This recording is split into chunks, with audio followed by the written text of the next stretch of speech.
Yeah. Whew, man, that's hilarious. Oh man. Yeah, man. Hey, gotta do it. Damn, them YouTube commercials, man. Gotta Don't know how to do do it. that, bro. Go to watch Hey, make sure. some shorts, and you got a 4-second ad on a 25-second video. Exactly. You can't skip it. Hey, Oh man. if I could throw an ad on the short, bro, hey, I'd do it. I'd do it.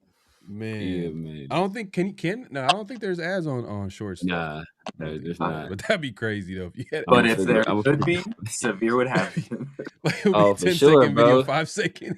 Yeah, you'll get a 30-second video with 2 ad breaks, bro. It's like you said. Oh man. Hey man. We got a special show today, man. Don't forget to clock in. Hit that like, comment, subscribe, and hit that notification bell. Here we go.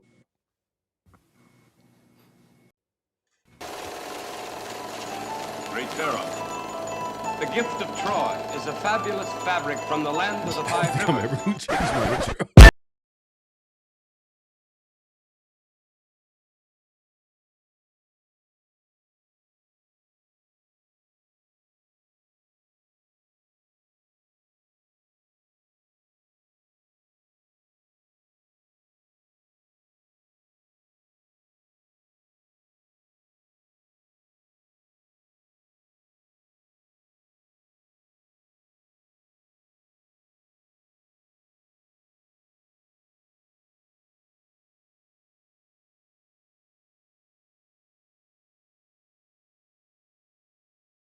He's gone!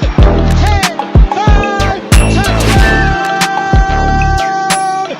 Raiders! 2 years ago, when we came to Los Angeles, I really believed that the greatness of the Raiders would be in its future.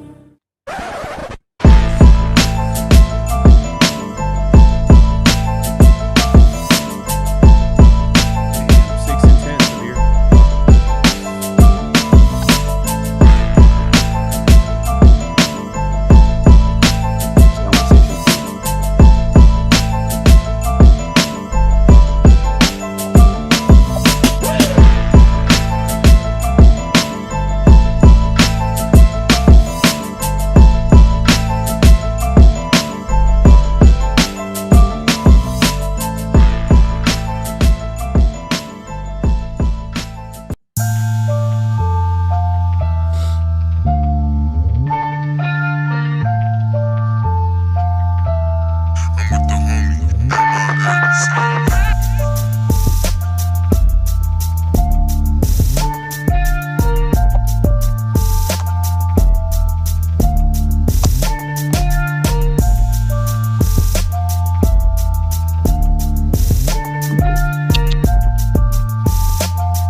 Oh man.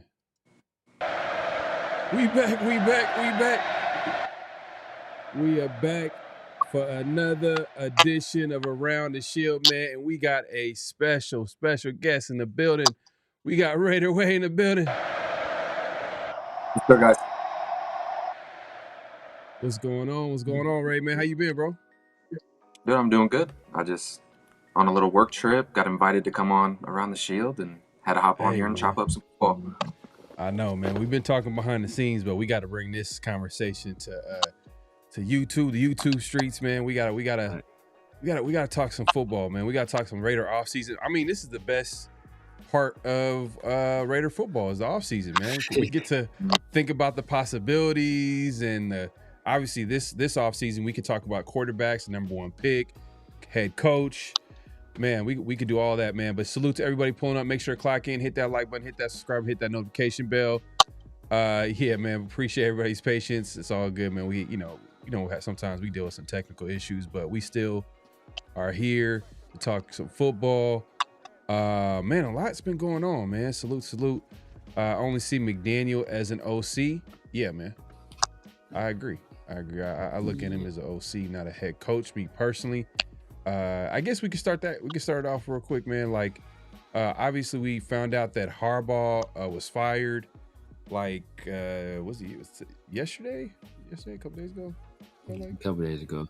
And I know a lot of people have been talking about Harbaugh connection, and I think we might have talked about it on around on 50/50 show, Severe. I kind of say how I feel about it is the same way I feel about Tomlin possibly being available. It's like just not the right time, man. It's just not a good fit to me, in my opinion. They're gonna want too much power. Raiders need to rebuild this thing right and build the foundation. In order to do that, we have to go with a different option where a coach is not gonna want like supreme roster control, personnel, all that stuff that we've seen in the past. That that can go left real quick. So we need Spytech to build this thing right with a young coach, in my opinion.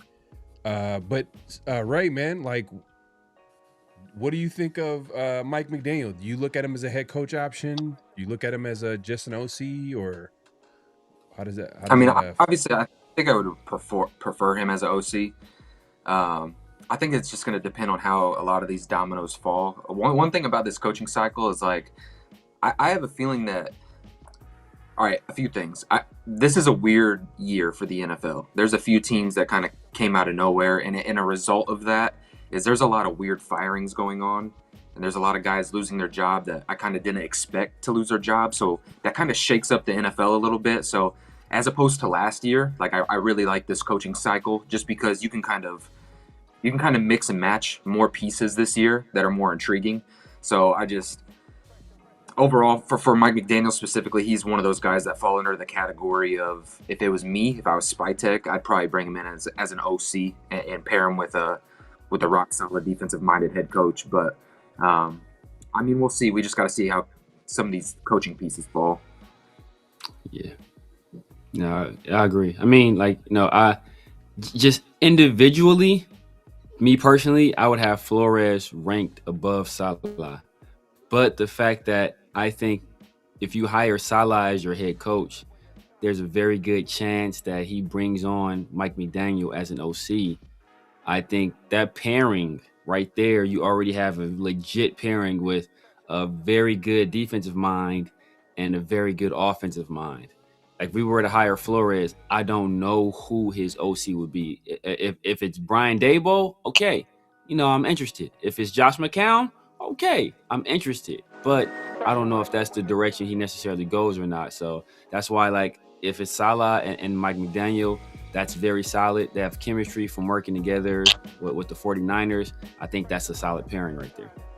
Who does Raheem Morris have connections with? Like, if we brought him in as a DC, like, who does he have connections with?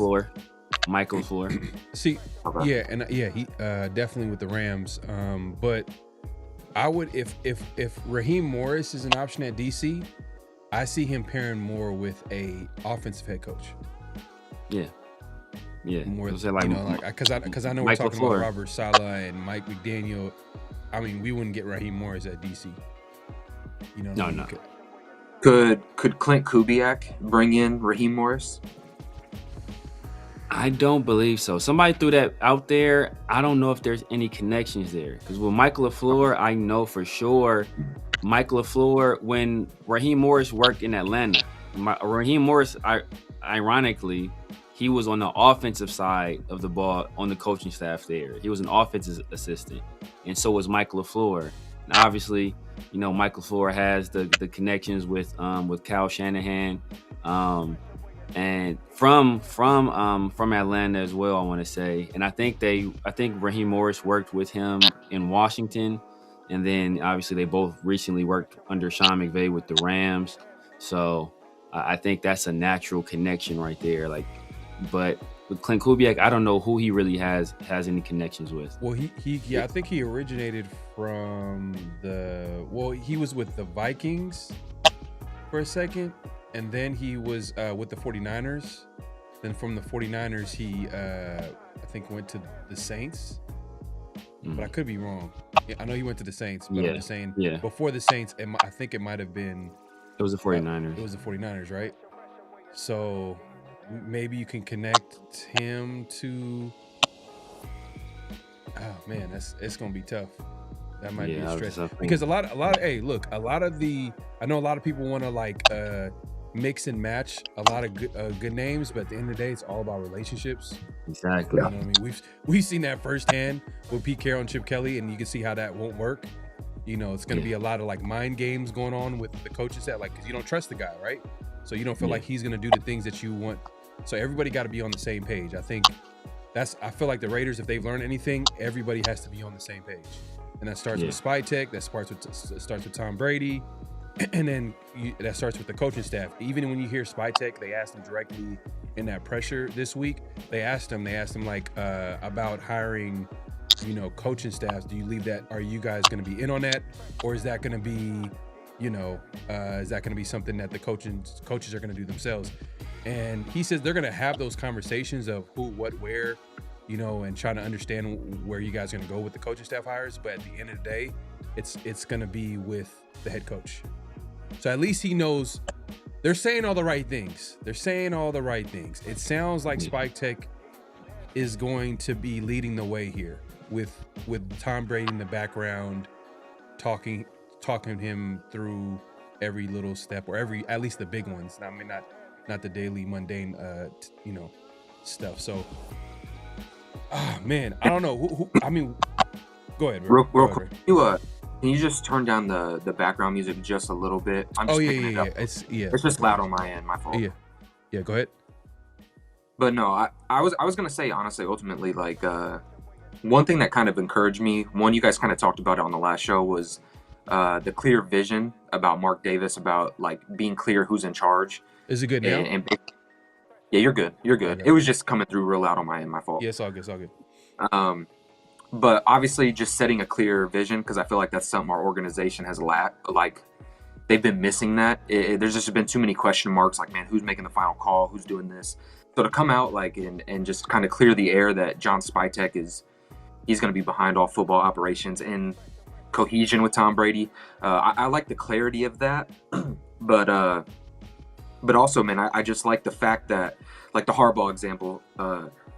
In times past, that's something that the Raiders would have just jumped on. You know what I mean? That without going through a thorough process, without casting a wide net, that's something they would have just, without even an interview, like they would have just jumped on that and made the hire.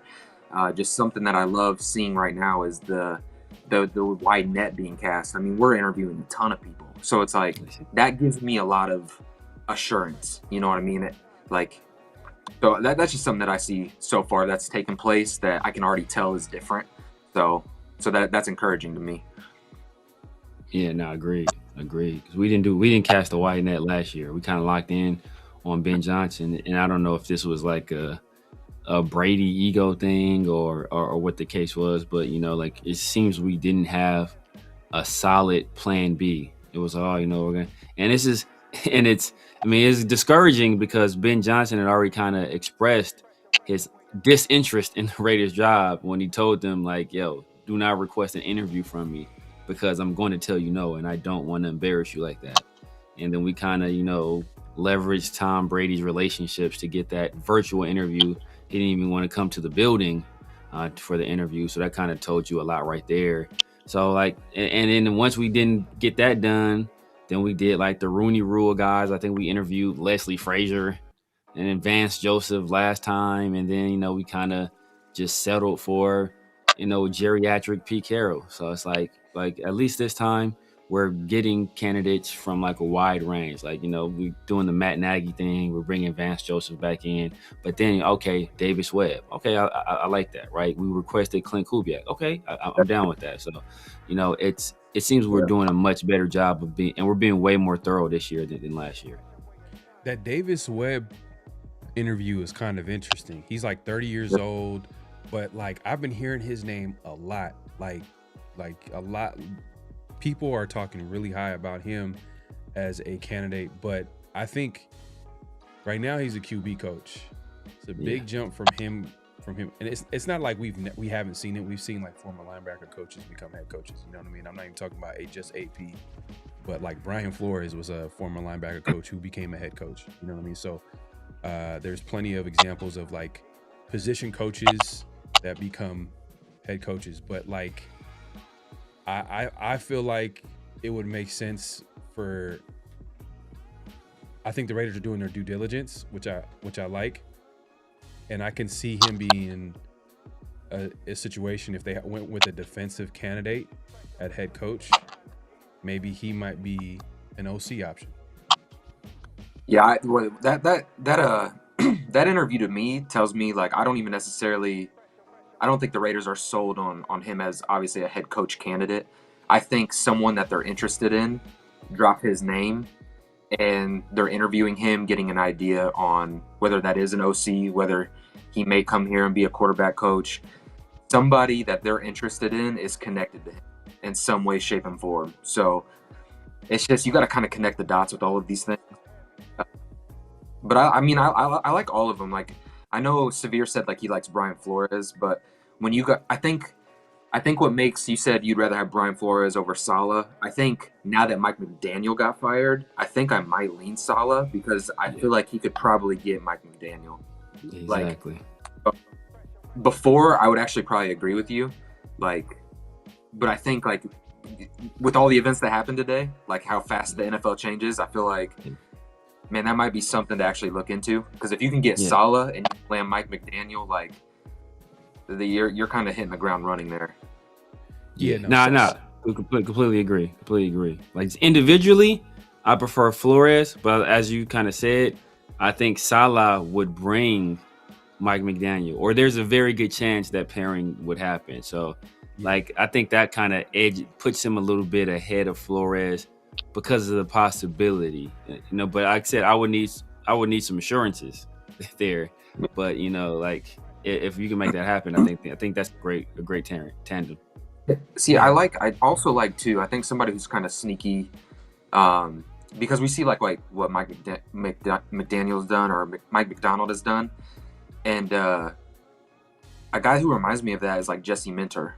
Like Jesse Minter seems like one of those young-minded, like he's going to believe in a solid run game. He's going to believe in, you know, playing under center, play action, all the multiple looks he gives defensively with guys who aren't necessarily like high-end talent. Like I think what would make him good for the Raiders is obviously the biggest aspect to me would be unity within ownership, the general manager, and the head coach. I think that hire, like the interesting thing about this hiring cycle is they all have their own different caveats and they all have their own reasons why you would hire them, but they also come with their own like catch-22s. So you're just kind of weighing what matters most within the Raiders organization. You know, is it an offensive-minded play caller to pair with a head coach, you know, taking a quarterback at one? Is that what you value? Okay, if so, if it's Dante Moore, if it's Fernando Mendoza, whoever it is you're hiring, it can't be any of this like Tom Brady wants Fernando, John wants Dante, and the head coach wants somebody else. There cannot be any of that. So if it's Jesse Minter and Tom Brady and John Spytek and they're completely sold out on Fernando, then good, make the hire and roll with it. But there has to be clarity at every level. Now, facts. But I agree, because it can't be a, you know, ironically enough, a Brian Flores situation where, you know, it seems like ownership and the GM, they were all in on Tua. Brian Flores, you know, he wanted Justin Herbert. He didn't have that united front. And, you know, did that affect Tua's development? I'm sure. Did he already come with some flaws? Yes. You know, Brian Flores was pretty accurate about what those flaws were. But, you know, I'm sure just not having the full belief of your head coach, that affects a guy. So, like you said, like they all got to be completely united in terms of what they want to do at the top of the draft. So, I mean, I like Jesse Minter. Like his story is very similar actually to Mike McDaniel's, because they both were Michigan coordinators, they have the relationship to the Harbaughs. They came up to the league. Only difference is, I think, Mike McDaniel, he had spent like years in the league because he was on Wink's staff, and then Jim hired him to be defensive coordinator at Michigan, and then John fired Wink and brought him up and brought Mike McDaniel up to be defensive coordinator after he fired Wink. So he had a lot of NFL experience already, just working under Wink Martindale. I don't know if Jesse Minter has that same level of NFL experience. Yeah, man. It's funny that like some of these scenarios of head coach and OCs, we kind of talked about it during the season. We talked about the Brian Flores. We've talked about the Robert Saleh, especially when we found out that the Raiders interviewed him for a head coach, then also try to talk him into becoming a DC with a promise for him to become a head coach. So we start looking at the possibilities, and we're like, you know what? Mike McDaniel gets let go by the Dolphins because we heard he was on a hot seat at some point in the season. Maybe that could be, a possibility, or somebody from that Shanahan coaching staff, along with, his connections there. So like, we thought about the possibilities. The only problem though is with Saleh that has me a little nervous. He did have some issues with the Jets as far as like, just overall discipline with the team. And then clock management, things like that. Where you'd be like, but does Mike McDaniel kind of make up for that? Does he make up for that? Because the defense was good with the Jets. Yeah. Just the offense wasn't where you wanted to be. So that combination is crazy. The Brian Flores situation, I feel like Brian Flores potentially, I think he's shown better as a head coach than Robert Saleh. You know what I mean? Because to me, I felt like he was able to maximize that group with the Jets. Not with the Jets, with the Dolphins. Yeah. So if he can come in here and then, I know Brian Daboll's not as strong he's not as strong as you would OC as you would want compared to like Mike McDaniel, but at least Daboll has a little bit of quarterback development in his background. He's coordinated some top offenses. He makes me nervous in the sense of like kind of going back to the unity conversation. Is like, if Brian Daboll is not sold on the quarterback you're taking, like if you hire Daboll and he's not in on Fernando, this unity conversation we're having, I've seen him not have his guy at quarterback and it not work. Like it looks pretty bad. The Daniel Jones, Jackson Dart situation. So it's like, or Russell Wilson, you know what I'm talking about. Yeah, that whole situation. He had a guy that clearly he clicked with and his system operated well with. There was things he was looking for. If Fernando doesn't match up with that, whether it's athletically or whatever that may be for him, that's, again, it kind of goes back to all these guys have kind of like there's a caveat to a lot of these guys. Yeah. No, facts. 100%. Appreciate everybody coming through. Make sure to clock in, hit that like button, hit that subscribe button, hit that notification bell. Ironically, though, I think if we do Daboll, I think Daboll would match up better with Mendoza. And I think if we do Dante Moore, I think Dante Moore and Mike McDaniel, I think that they're more simpatico there. It seems like, because Mendoza, they're not like a quick timing like offense. Like they like to push the ball downfield. They like to do RPO. They like to do stuff off of play action. Obviously, they run the ball extremely well, and he's very, very good at executing and making the right decisions in the RPO game.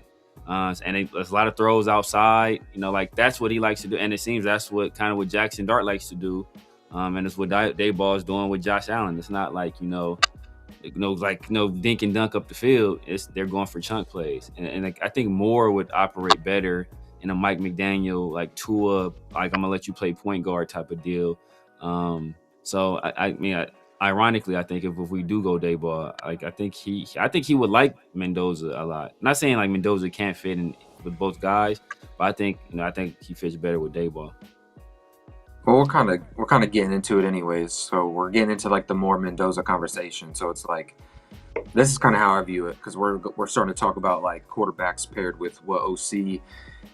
And to be honest, like when I watch these two guys, like based off in that national media narrative, like I know you guys have your own strong opinions. Like I don't necessarily go on national perspective, and I know you guys hold similar values in that. Like you trust your own eyes. But when I watch them as both prospects, I don't see, they're not crazy different in a lot of sense. Like they're both accurate. They both are poised in the pocket. They both have good, not like elite level arms. I think they both process really well. Like for me, the quarterback evaluation comes down to the smaller, more refined things between the two. So for me, I would say it comes down to the physical traits. Like when I watch Dante Moore, there's been a few quarterbacks in the past that like Pharaoh knows when I have like questions about him as far as durability, like that stuff matters to me, and I'll like put it out there. So like when JJ McCarthy was coming out and we were having those discussions, like I was worried about his durability at the next level. Michael Penix was one of those guys that I had personal questions about his durability. Who else? Jaden Daniels. He was my number one quarterback, but I talked about his frame being, hey, he's going to have to work on his frame at the next level because he's going to take shots. So when I watch Dante, I've watched every game. I've watched every snap this season, and there's just been little things that he's dealt with. You know what I mean? And I know it's circumstantial, but it's his frame for me. Like I don't believe he's 6'3". I would probably say he's like 6'2 and a quarter. And I know we're nitpicking, but we're talking about the number one pick. I know he's 200 pounds, 210 it says, but he might be even a little bit more thin than that. Like, I don't know. Yeah, like 205. I think I'll put in like 205, something like that. Yeah, He for sure I ain't mean, 210. He's not 210, but it's just the little thing. It's his game. And then it's like, man, if we're talking about higher ceiling with them, okay, are we talking about athleticism? Because I still feel like Dante, if he runs a good 40, he's still going to probably be in that 4.9 range, probably. Like, I don't think his athleticism is to the point where we're talking like a Jaden Daniels. 4.9. Yeah, I think Ain't like no Connor ran a 4. Ain't no Connor ran a 4.7. No, I thought Derek Carr ran a 4.9. No, Derek Carr ran like a 4.6 or 4.7 too. Yeah. Oh, okay. Well, 4.6. Don't 4.9. No, I'll say 4.6. It's like 4.9. That's like offensive lineman. Like he's like. Yeah. No, I see like that type of athleticism. I see like quickness in his step. I don't see like speed.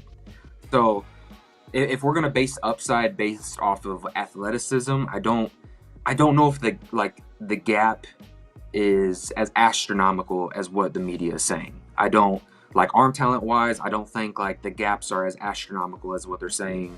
Like they're all pretty similar. It's just for me, it comes down to the little details of the two prospects.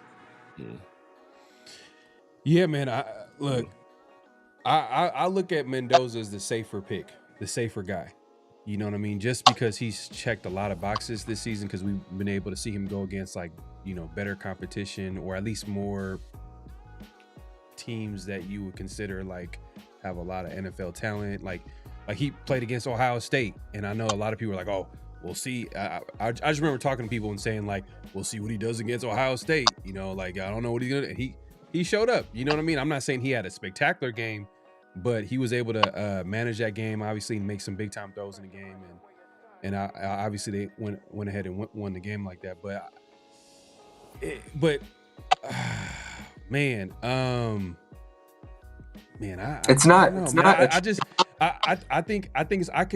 see what you're saying about his athleticism. I told Severe this too, and I'm like, I don't look at him as like his athleticism is like a Lamar Jackson or like Jaden Daniels. It's not the athleticism we're talking about. I do give him the edge over Mendoza though. Yeah. But that's not even saying Mendoza is not like athletic at all. He has some sneaky athleticism to his game too, but I think Mendoza is more of like a straight line like athlete. You know what I mean? He's not gonna like try to shake someone. I've seen like more, like make a little quick move. Like because I remember I was sending you like a little spin move that Moore had. Like I sent it to you, and you sent me a spin move that Mendoza, like it was hell. It was like one of those like he turned around and he broke a tackle, like split off a defender. Yeah. It wasn't like a clean like he set it up, did a clean little spin move. Like it wasn't one of those. I'll put it this way: it's like the quarterback that you watch, like with the eye, who has the better release, like on film, like when I'm watching it, who's the more smooth thrower? I would say it's Dante Moore.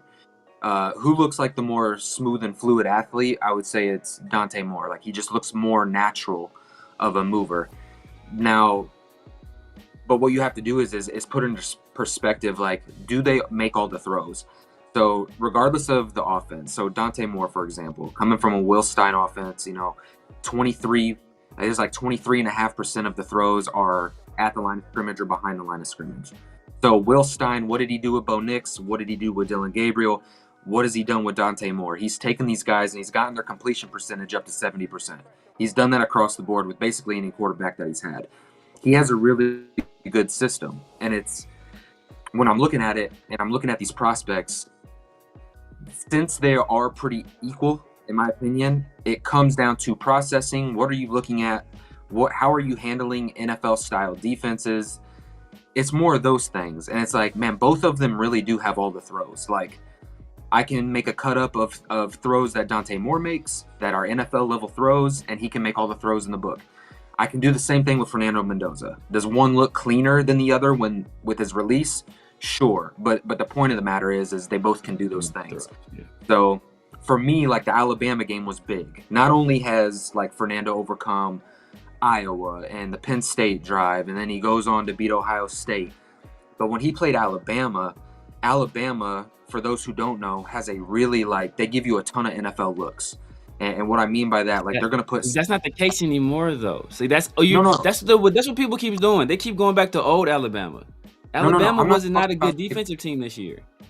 No, I'm not even talking about where they rank statistically. I'm talking about looks. I'm not saying it's a Saban defense. I'm not saying they're the top of the country. I'm saying looks. So 7 to 8 man boxes, linebackers up at the line of scrimmage, playing bluff, dropping linebackers, bringing in a nickel. What they did, they made Mendoza process a lot at the line of scrimmage. They gave him a lot to look at. So they were running too high, and then they would invert it. They would drop a safety down in the box and make it single high. They were running a ton of coverage games and making Mendoza think. And what did Mendoza do? He trusted his processing. Mendoza is big on pre-snap protection.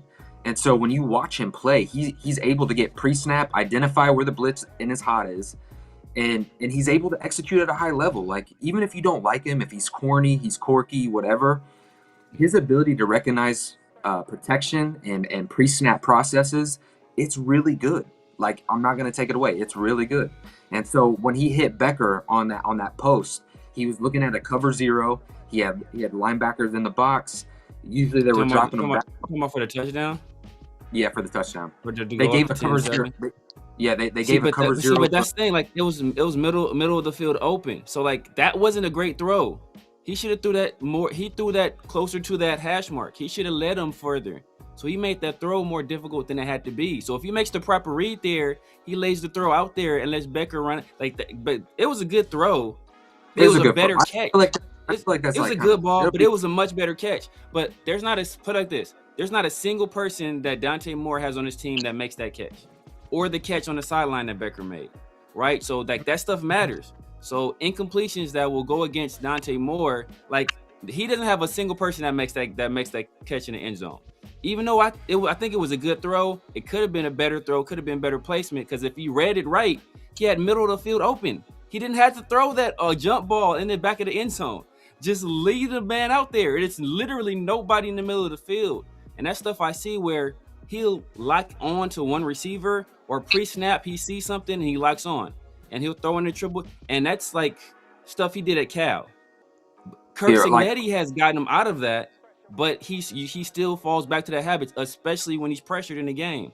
Like, them being able to run RPO and have the threat of the run, that dictates a lot of what how the defense, a lot of what they're doing. So, like, you see, like, early in the game, like, Alabama was able to get some pressure on him. That first drive, he struggled. Then they established the run. Once they established the run and they started going to their RPO game, that's when Mendoza settled in. And then once the threat of the run was there and they were actually running effectively, And then Mendoza built his confidence up. Then they couldn't do anything with him. But like that first drive, like it looked shaky. Yeah, I mean, it's the first drive of a big game. Like, I'm not gonna put too much stock in the first drive. I'll say Dante Moore has almost the same issues, in my opinion. There's times I've seen Dante Moore lock on to receivers pre-snap, and he's like, I'm going here with the ball. Like, my arm can fit it through this window, and it's kind of come back to bite him. Like, they both do it. They're not like, we can nitpick our game, which that's what we do at 101. That's what we should be doing. But what I'm saying is, on that look, we're talking about the Becker touchdown, the one that you're talking about, the throw. He did have a flat, wide open. I mean, that's something he could have taken. He would have not been poorly graded for that throw. And honestly, against cover zero with the nickel blitzing, it's actually it's a smart read. There's no coach that's going to say, hey, don't take the check down in the flat, get to your hot.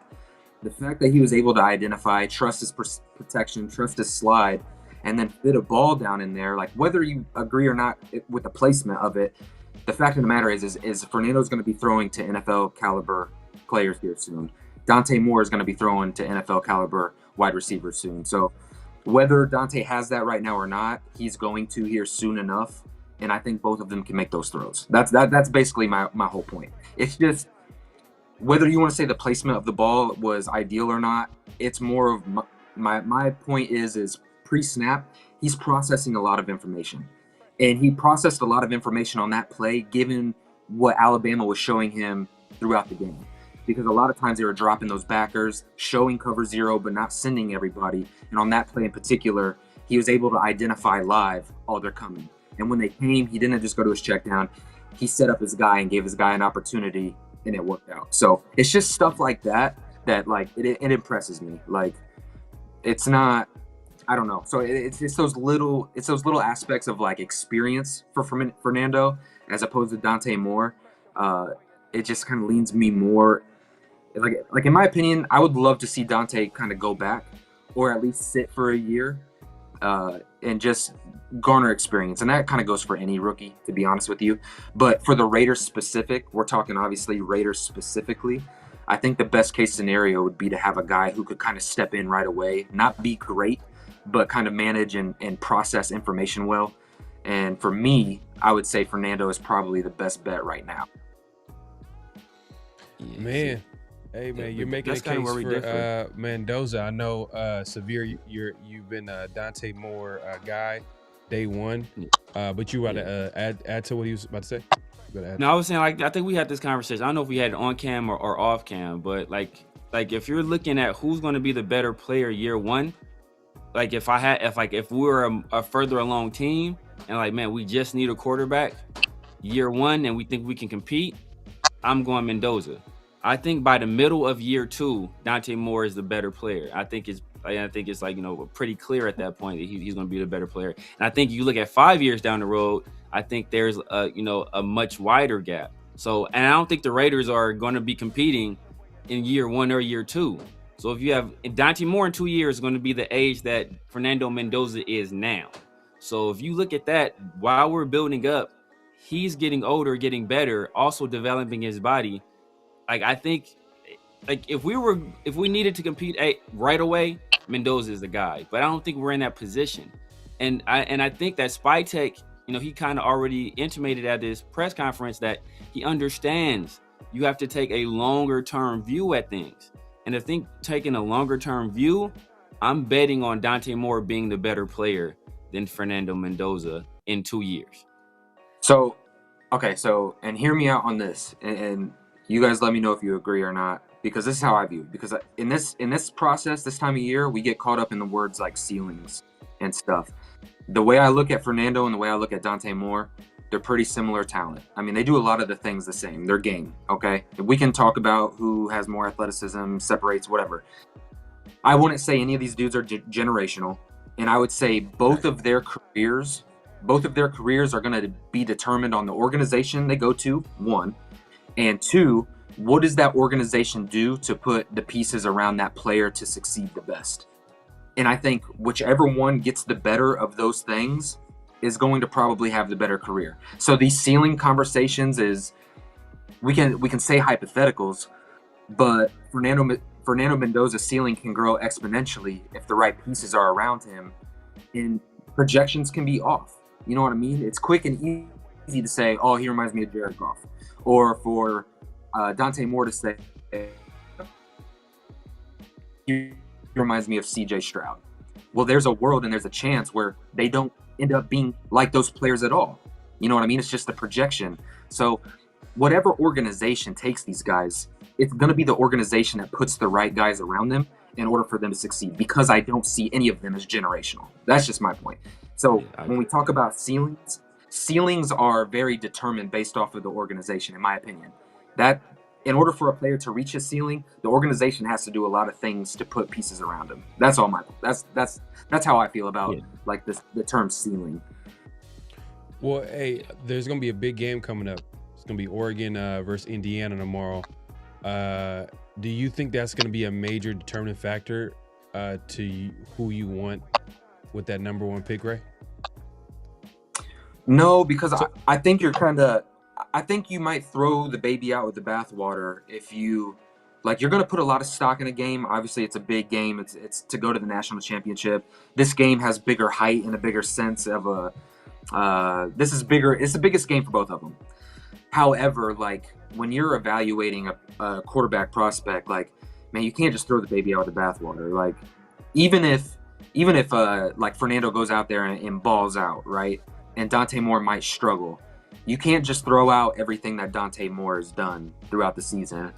Or same goes with Fernando Mendoza. If Fernando struggles against Oregon, you can't just say, oh, well, the Iowa game didn't happen, or the Penn State game didn't happen, the Ohio State game didn't happen, the Alabama game didn't happen. You can't do that. So I put a lot of weight into the game. Like, obviously, it's a big game for both of them. How do they handle that pressure in that moment? That'll be big for both of them, but you got to evaluate every game and every circumstance and drives and snaps and situations. So there's more to evaluating quarterbacks for me than just one game. Yeah, it's a big game for both. Yeah, no, I hear you, but it's just that, you know, it's like you said, it's close. It's close. So if it's close and it's a playoff game, it's a big game, and let's say Dante Moore balls out, and then let's say if Oregon goes out and wins the national championship, you know, maybe that's where the Dante Moore crowd is going to be a lot louder come draft time. You know what I mean? Yeah. So, but go ahead. But that's how people are, though. Like if Mendoza goes out there and lays an egg, I'm not gonna be like, oh man, Mendoza's trash. Right. He's like, no, right? He's like, you still have, 2 years at Cal or 3 years at Cal plus this year at Indiana. Like, you still have all of the other evaluation that you did. So you don't get wrapped up in this one game. Like, that's what the media is going to do, because these are the two guys that are, competing for the number 1 spot. But like, I don't think it's fair to either guy to base your evaluation on this one game. Like, basing your evaluation on one game is how we ended up with Jamarcus Russell, right? Like, he had the crazy Sugar Bowl versus Notre Dame, and Al Davis was up watching it. And it's like, that's my guy. So like, I'm not going to, you don't throw away your entire evaluation or say Dante Moore is for sure QB1 now because he outplayed Mendoza, or Mendoza's for sure QB1 now because he outplayed Moore, or Mendoza is garbage because he didn't have a good game, or Moore's garbage. Like, that's lazy evaluation. You do all your work. You place proper context on it, and like you follow whatever like scouts have their models they look at, and like you do your same evaluation. Could this be, if it's close or it's even, how the guy handled the biggest game in their life? Could that be like a feather in their cap or extra bonus points? Sure, but you don't throw out your evaluation based on this one game. No, I'm not saying that. I'm just saying that, and like, I'm not saying that the other quarterback, whoever loses, is going to be considered trash or anything like that. I'm just saying it's very close. Yeah. So, and the last image they'll have is that big championship game, or that big game again. This is a big game heading into the national championship game. And let's say if one of the quarterbacks wins the national championship, that's going to be like, it's not a great draft. It's like literally a 2-man QB draft. Like, then every that's what quarterbacks and then everybody else.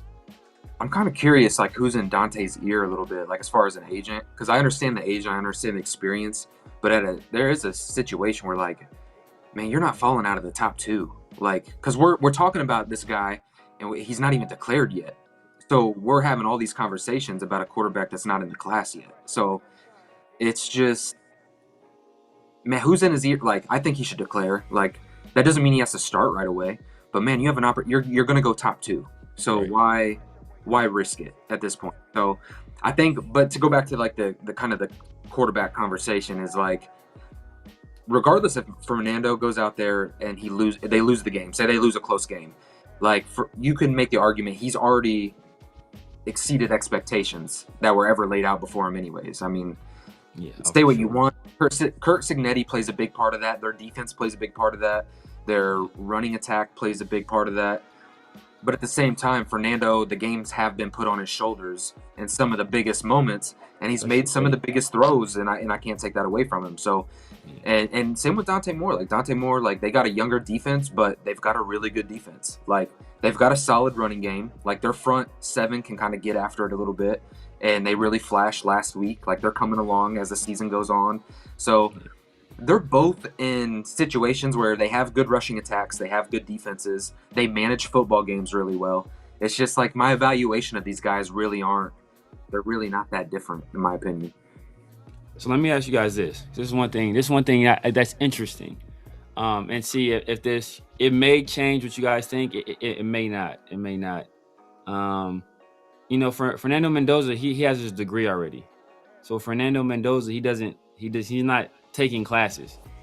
So Fernando Mendoza is already operating like a professional, where he spends all of his time, like his free time, studying football. So he's like doing all of this work during the week. So he's not like a normal college student. And like, it's a lot of older, like classmen quarterbacks, he's not like the first person to do this. But where Dante Moore, I think he'd be in school, he's a junior, but for football purposes, he's a redshirt sophomore. But like does that change your evaluation? The fact that one guy has classes and is doing normal coursework, while the other guy is just operating, and is getting practice, learning how to operate like an NFL quarterback. Like, he's doing the things that an NFL quarterback would do, like, through the normal week. Like, he's doing the film study, he does the virtual sessions. Like, he's doing the normal stuff that's going to be asked upon a rookie quarterback in the league. Like, so that does that boost your opinion of him, or the fact that he's operating at that level while going against college players, does that diminish it, or what do you guys think? I mean, in my opinion, like, I probably wouldn't put too much stock into it. I think we all know athletes, like, at the college level, like, your academics, like, kind of get figured out, whether it's like getting paid for, like, it kind of gets worked out. Like, Dante Moore is a game away from the national championship for Oregon. I don't think they're worried about his business test coming up here. You know what I mean? So it's like, it's Kim Bio 101. Exactly. I don't think that Oregon's necessarily worried. I think Dante is the type. He sold out just like Fernando sold out, and I'm sure it's not that crazy of a difference. Like, I don't know, man. I just with the two, like, even more, like, when we were talking about the ceilings conversation, like, I really don't even think. I don't think one of them is just exponentially better than the other, to the fact that, like, man, Dante's ceiling is just so much greater, just because I think they both have this similar skill set that these organizations are going to have to put talent around them, both of them. And you're going to have the right play caller. You're going to have the right situation. You're going to have to do things the right way, because they're not generational. You know what I mean? So all this evaluation, man, is going to come down to preference. One, you might just prefer Dante over Fernando, and there's nothing wrong with that. Like, I could see the reasons why. And the people who prefer Fernando, like, right now, I'd probably prefer Fernando. And I like Dante more, especially early on. It's just when I look at the Raiders specifically. And you said year one, like, Fernando might have more success. I think he would. But then it just depends on what the Raiders do as far as roster construction, So it's just, I don't know, man. I think there's going to be a lot of conversation about this, but it's going to be more smaller intangibles than I think bigger differences in their game.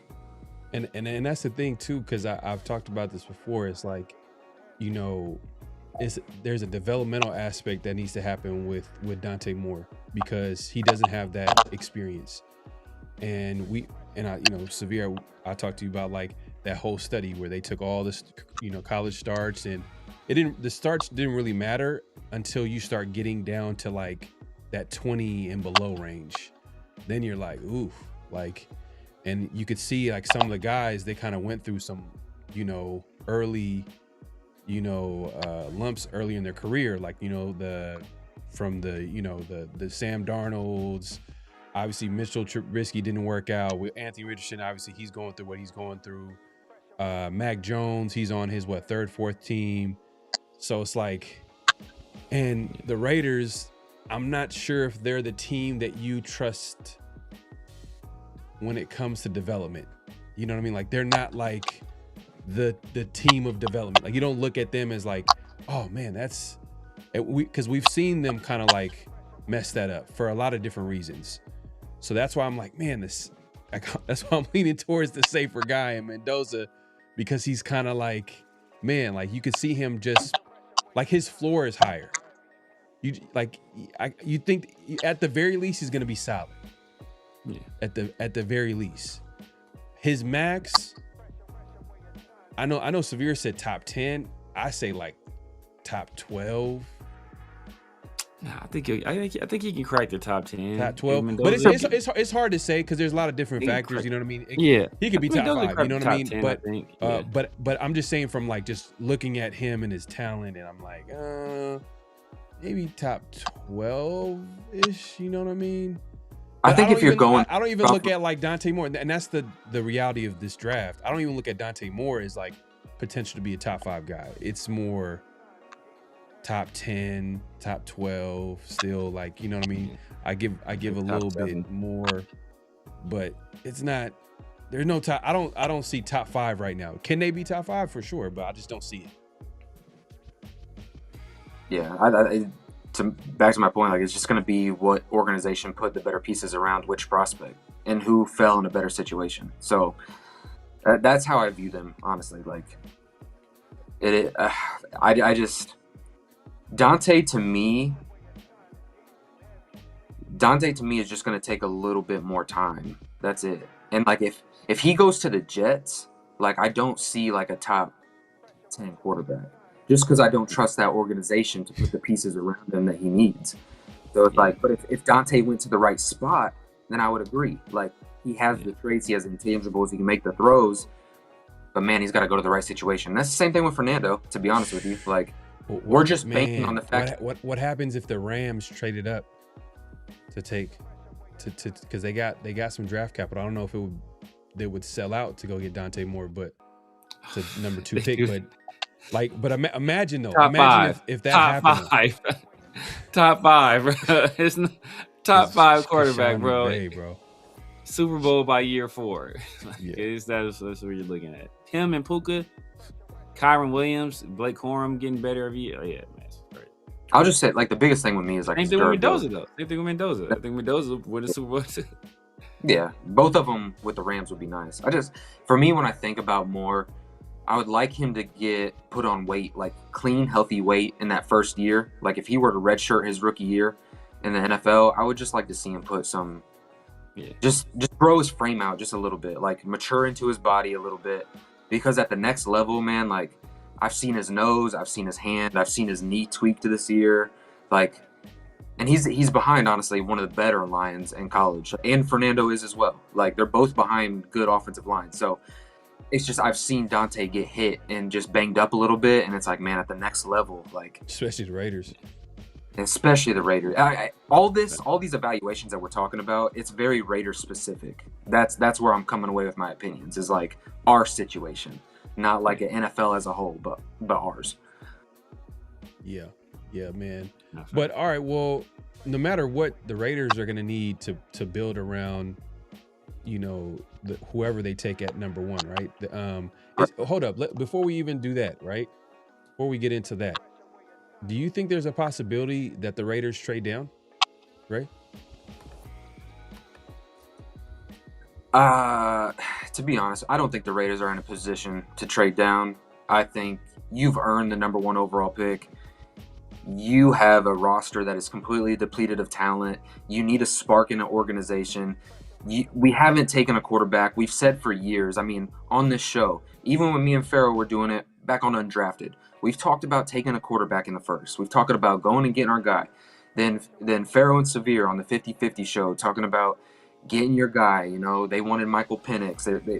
It was the entire conversation throughout all of these off seasons. And it's like, man, now we get the opportunity to really go get the guy, the one opportunity we've been begging for, and now we want to trade it away and get cute. It's like, stop doing that. Like, you have the chance to get your guy, go get your guy and trust that you can build around him and make it work. And if they do trade down, I think it's just because they're afraid that they're not going to be able to execute putting a team around him for him to succeed. So they'd want to get cute, go get a guy who doesn't have as much hype, and go the, oh, well, we just need talent route. I don't think you do that, man. I think you go get your guy. If it's Fernando, it's Fernando. If it's Dante, it's Dante, and go build. Like, that's it. Yeah, nah. Fact. I agree. I don't see the Raiders. Okay. Well, look, I've said this in the past. I'm like, I don't have a problem with the Raiders trading down, but I just can't see it. It's just too much pressure. It's too much pressure on Spytek. It's too much pressure coming from ownership. It's too much pressure coming from, and the Raiders don't have a quarterback. And there's no answer. There's no answer coming in a trade. There's no answer coming in free agency.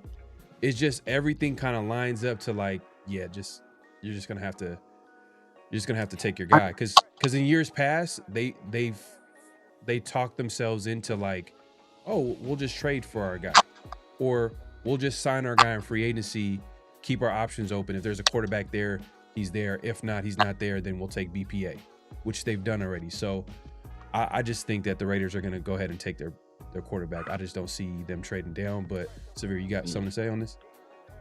Yeah, I would say that I don't think this front office has the cojones to trade down. But because realistically, as Ray said, neither one of these guys are like generational, like change the league type players, right? I think Moore has a higher ceiling. Like I said, I think he has like a top 7 ceiling. I think, you know, Mendoza's like he'll be right around the top, like 9 to 12-ish range, like most of his career. That's what I think his cap is. So like, where any one of these guys like just single-handedly carry you to a Super Bowl, I don't see that happening. So and I said before, like if the Raiders don't believe in either one of these guys, it will be organizational malpractice to take them. You have to trade down. I don't give a damn what the pressure is from the outside, what people say you need to do, what you should have done, what you haven't done in the past. If you don't believe these are the guys, you do not take them. You don't Anthony Richardson this thing. You don't Kenny Pickett this thing. You know, you don't do that. You move back and you add pieces. And you find, and hopefully at this point you have a coach, you have an identity through this coach, and you hew to that identity. You know, if it's a offensive coach and he wants to run the ball, you invest in the trenches. You drafted Ashton Genty. Maybe you get some offensive linemen, some interior offensive linemen. You get a deep threat that can stretch the field, that can, you know, take some of these players out of the box. And you do that, and you lean on Ashton. You know, if it's a defensive guy, you invest more on your defense, especially on the interior defensive line. At the second level of linebackers, you probably need another corner if you don't bring Eric Stokes back to go opposite Darren Porter. You do that. But if you don't believe in these quarterbacks, you cannot waste the number 1 overall pick on a quarterback that you don't believe in. You know, and I know it's been a long time since we've had our guy, especially since a guy we drafted ourselves. The last time we did, I think it was 67 or 67. I think it was with Kenny Stabler. I can't forget what year. I think it was like 66 or something like that, like 1966. Like Pete Carroll was 30 years old when we did it. You feel me? That's how long ago it was. So like you can't. I know the desire is to have our own franchise quarterback that we drafted, but you can't try to force that situation. Yeah, to build upon what Beer said was like what we talked about in the beginning of the conversation was unity. And so when I said the Raiders aren't in a position to get cute by not taking a quarterback, this is what's not being cute, to Severe's point. It's one thing to trade back to get assets, but it's another thing to not be unified on a prospect. So to Severe's point, like if Tom Brady is all in on Fernando, but John Spytek says no, and the head coach says no, we're not sold, then don't do it. That's not being cute. That's running an organization properly. Now, if you guys are sold out and you all want Mendoza, but somebody just sends you some stupid lucrative offer and you just take it in the name of we're just going to get picks, that's stupid. You don't do that. Like the Raiders should not be cute. So I just wanted to clean that up. That way it didn't come off of. Yeah. And the thing is too, this ain't the greatest quarterback draft, but it's not the quarterback draft where they're gonna find a way to love these prospects. They're gonna find a way to love Mendoza. They're gonna find a way to love more. You know what I mean? They're gonna find a way. It's not one of those drafts where it's Blake Bortles. You know what I mean? No. Blake Bortles, Johnny Manziel, Teddy Bridgewater. You know what I mean? Remember that draft, 2014 draft? You know, I'm taking all the way back there, but you get what I'm trying to say. Like this is a draft where we're trying to figure out who is the top quarterback. Is it Mendoza? Is it more? It's not a draft that like I'm scared. You know what I mean? Like I kind of know where these guys are right now, and I'm not scared to take them at number 1 overall, given the class and given the situation that we're in, like personally. Mm-hmm. So like I don't view them as Bortles, but is this your ideal 101 pick? Probably not. Like, but is it one that like there's no way that this works? Like stay away. I think you can make it work. It's going to take an organization doing the right stuff. No, facts, 100%, man. Real quick, let me address the super chat. My guy Jay Money Man with super chat says, "How would you feel?" Let me address this. I got you. How would you feel about Derek Carr coming in, helping Mendoza with Clint Kubiak as the new head coach for the Raiders? If it happens, I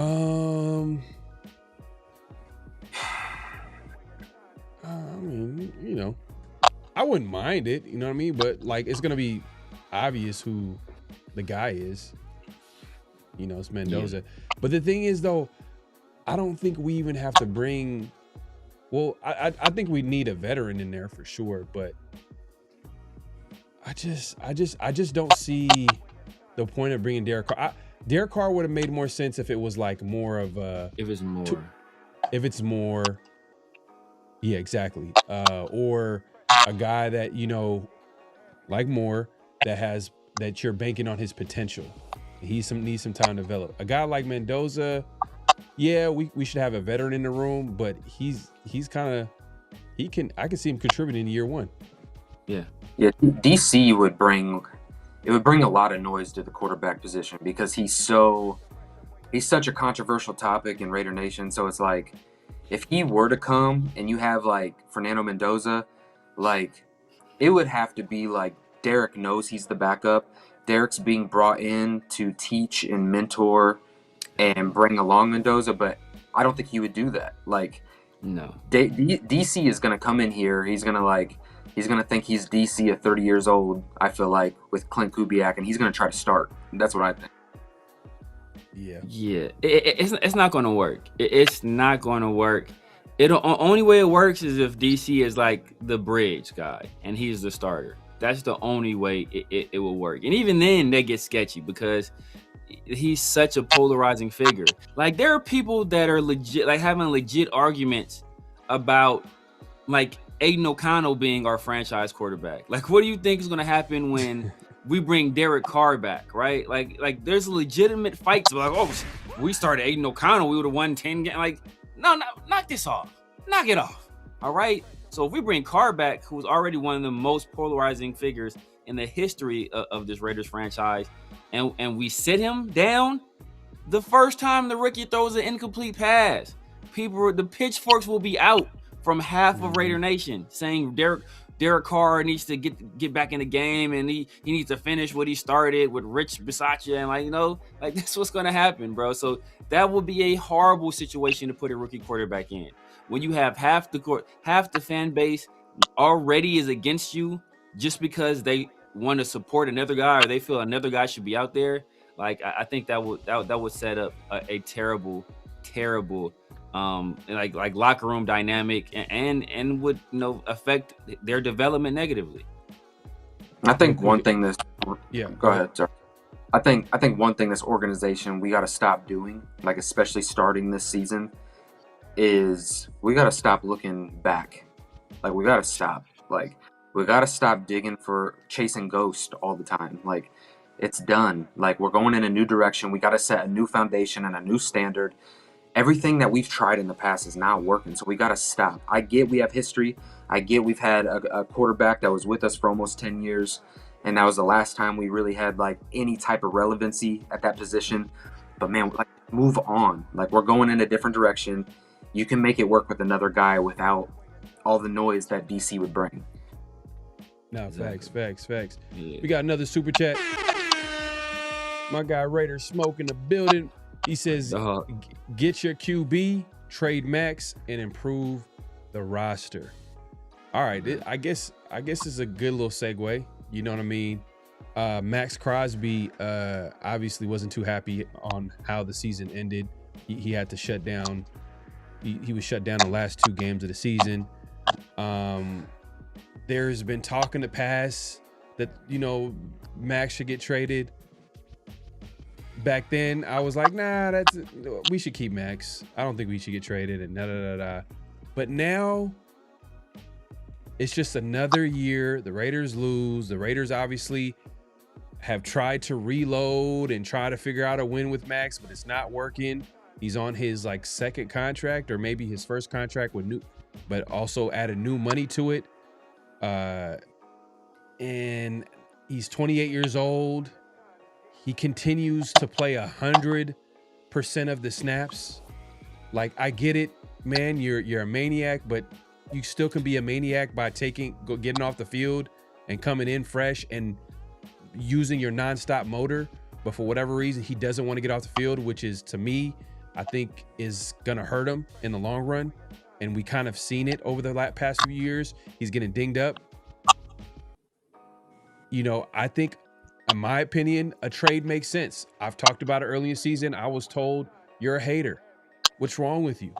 Why are you talking about trading the best player? Like, what are you thinking? Like, what are you talking about? Like, Max wants to stay. He doesn't want to leave, yada, yada, yada. But at the end of the day, I'm looking at it from a perspective, how can the Raiders be a better team? How can they be a better team? And I'm also looking at it from a perspective of Max, he's 28 years old. He's on his 5th coach, about to go on to his 6th coach if he were to stay. And you're going to ask him to put on a whole, put on a charade and put on a smile. And at some point he's going to be tired of it. And you could see the frustration of him not playing the last 2 games. Cause obviously they're trying to, they're trying to give him rest, but we all know they're going for that number 1 pick. It is what it is, but he wasn't happy about it. So just to finish it all up, Max and the Raiders are not on the same timeline. They're just not. At the end of the day, you got to ask yourself this question: will Max still be in his prime by the time the Raiders are going to be good? If the answer is no, then what are you doing? This is the best time where you could trade him before and capitalize on his value. I mean, Ray, do you think that Max Crosby should be a guy that should be traded this offseason, or no, he's a Raider for life and that's what it's going to be? I think this is an and both conversation, to be honest. There's a world you don't have to trade Max. You don't have to. Now, to go back to what you said, man, would you trade out of 101 and trade down for picks? I think if I was going to trade anything, it probably would be Max. I would take my quarterback and then I would get assets from Max Crosby. Do you have to trade Max? No, I don't think you have to. If you're trying to build this thing for the long run, you can make the argument, sure, trade him away and move him on to a situation where he could win, and you rebuild your roster and use those assets to build around the quarterback that you just took. I don't think that there's really necessarily a wrong answer in this, because if the Raiders do their due diligence, they hit on their head coach, They hit on their offensive play caller. Now Max Crosby does fit in with the timeline. We've seen teams turn it around quickly. We've seen teams hit on the head coach, hit on the play caller, land the quarterback, and the dynamic of their franchise kind of shifts overnight.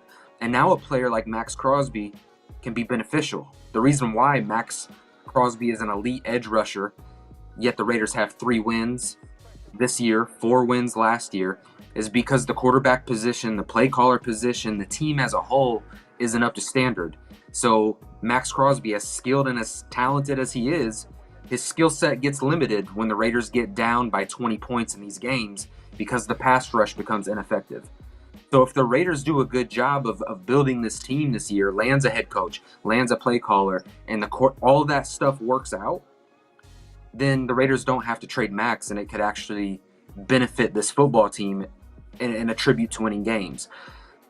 But again, back to the unity situation. If the Raiders look at this team and say, hey, we're way far off, Max, we love you. You exemplify what it means to be a Raider, but we just think right now it's the best direction to put you on a winning team and us to get assets and work with Max with that, then you can do that as well. I don't think it's an either or. I think both situations can work. That's just my opinion. Severe, what's your take on it, man? Man, you already know how I feel about this, man. Like Trade you will the never man. get more value out of Max than you will right now. You know, I people are, agree with people are, you should wait a year and see what you're able to do, and if it doesn't, nah, bro. The reason why his value is so high right now is because, you know, compared to him as a player, he's on a very affordable deal, right? Like compared to other guys, his caliber, his deal is magnificent. And you have 2 years of control. And so that's what makes him so valuable to other teams is those 2 full years of control, especially if you feel you have an open window in those 2 years. But that's what also makes him a prime trade candidate for the Raiders. First of all, he's coming off another surgery. How many surgeries has he had in his career? Like 8? We talk about durability. That's what you're looking at. It's like his 8th surgery. And a lot of them's been on his lower body. Like, you know, like you ain't getting any younger, and the NFL's a physical game. All these knee injuries, people gonna be chipping you at the legs all the time. So that's gonna affect you. And then he's 28. He'll be 29 by the time the season starts. At the end of his contract, he'll be 31 years old. After this season, we have to make a serious decision whether or not we're going to extend him or let him play out his last year and see what happens there, right? Because he's going to be going into the lame duck year, where if you don't either have a contract ready for him to sign, then you start to have to do the franchise tag game potentially if you weren't able to get an extension. You don't want to put yourself in that position where he has no contract extension and he's going to the last year of his deal, because that puts you in a very precarious situation as a franchise. So and then you have to make a decision. Well, damn, he's going to be 31 at the end of this year. How many more years do we give him? Especially if he continues to get injured. So it's like, man, like, what are we really doing here? Max Crosby is a great player. Second best player on his team to AJ Cole. Second best player in his team to AJ Cole. AJ Cole's top. I've been saying that for months. AJ Cole the best player on his team. But how many times have we had a top 10 defense with Max Crosby? No, like how many times have we had a top 10 defense recently, really? So it's not all Max, but even with Max, we're not, we haven't been able to get over the hump. People will talk, oh, the Browns won't trade Myles Garrett, or the Cowboys won't trade Micah Parsons. Those teams have had good defenses. They've had defenses finishing in the top. We have yet to do that. So we have one guy playing well who, oftentimes puts other players in bad positions and then yells at those players for not cleaning up his mistakes. But I digress. But so what are we really doing? Like, we're not getting better as a unit. And we're looking now where we're going to have to draft a young quarterback, and then we're going to have to invest on the offensive side of the ball. So then when are we really going to put assets toward the defense? It's like, it's like at that point, you have to do everything you can if you draft the quarterback number 1 overall to support that quarterback. And we have damn near as many holes on offense as we do on defense. So we're not going to really be putting a lot of resources and assets toward the defense. So are we counting on a head coach to do that? Well, damn, if you draft the quarterback number 1 overall, you probably want to go to get an offensive head coach. So then we're counting on just our defensive coordinator to fix all the holes that we have on defense with the team that just signed a plethora of older veterans to 1-year deals because we had a 74-year-old coach that thought somehow we can win 10 games because he's won 10 games in the past. Like, so we put ourselves in a bad situation, and know what we need to do? Hit the reset button. That's the only way out of this. The only way out of this is through. So, and we have to be through with some of these other players. We keep like people have these emotional attachments to players. That has to stop. It has to stop, man. It's a cold world, man. I'm sorry. I love Max. He's my favorite player on the team. But bro, at the end of the day, the best thing for the Raiders and possibly the best thing for Max is for him to find a home somewhere else. I just gotta say this real quick, man. We can't be hating on Pete Carroll because he did give us, the number one. He gave us the number one pick. You know what I mean? So one thing he did right. Yeah, let's show him a little love, man. He did what he did. He lost the right way. You know what I mean? He finished the job. He got the job done at the end. I guess. Yeah. However way you want to call it. But what were you about to say, Severe? I mean, Ray. I was gonna agree on that tail end of what Severe was saying about the fan base of like Max is my favorite player on the Raiders, but at the end of the day, to go back again to our unity conversation, if it was Pharaoh, Ray, Severe running the Raiders, we would come down to the decision ultimately like we should move on from Max. Because why? That would be that's a smart football decision to do given where this football team's at. So the dynamic is between fans of the Raiders and then people who can look at the team where we stand. And like Severe said, this is the time to hit the reset button. Like, we're on our back. You know what I mean? So we got to rebuild. Yeah, and it's funny too. Like a lot of the fan bases, they want to trade players when it's obvious that you need to trade a player. But at the end of the day, we're trying to trade a player when there's still value, and you can maximize that and get a draft haul, whatever value back from another team. And you got to do that before there's signs of him kind of. And did y'all see the pictures of the surgery of his? I was like, damn, he got his whole leg. It's like, what kind of surgery did you get? Man, especially if you can trade Max and get like a cornerstone piece and capital, like you gotta seriously consider it. Whether that's a wide receiver 1 coming up on like an expiring deal. Exactly. You gotta look.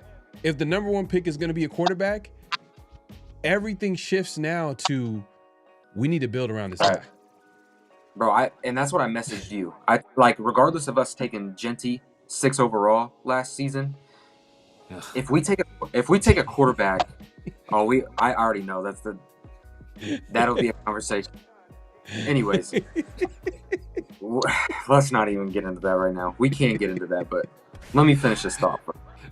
If you take a quarterback 101 and you're hiring a new head coach, that becomes now priority. Regardless of what happened last draft, regardless of you taking a running back at 6, if you take a quarterback 101, he becomes the interest of the organization.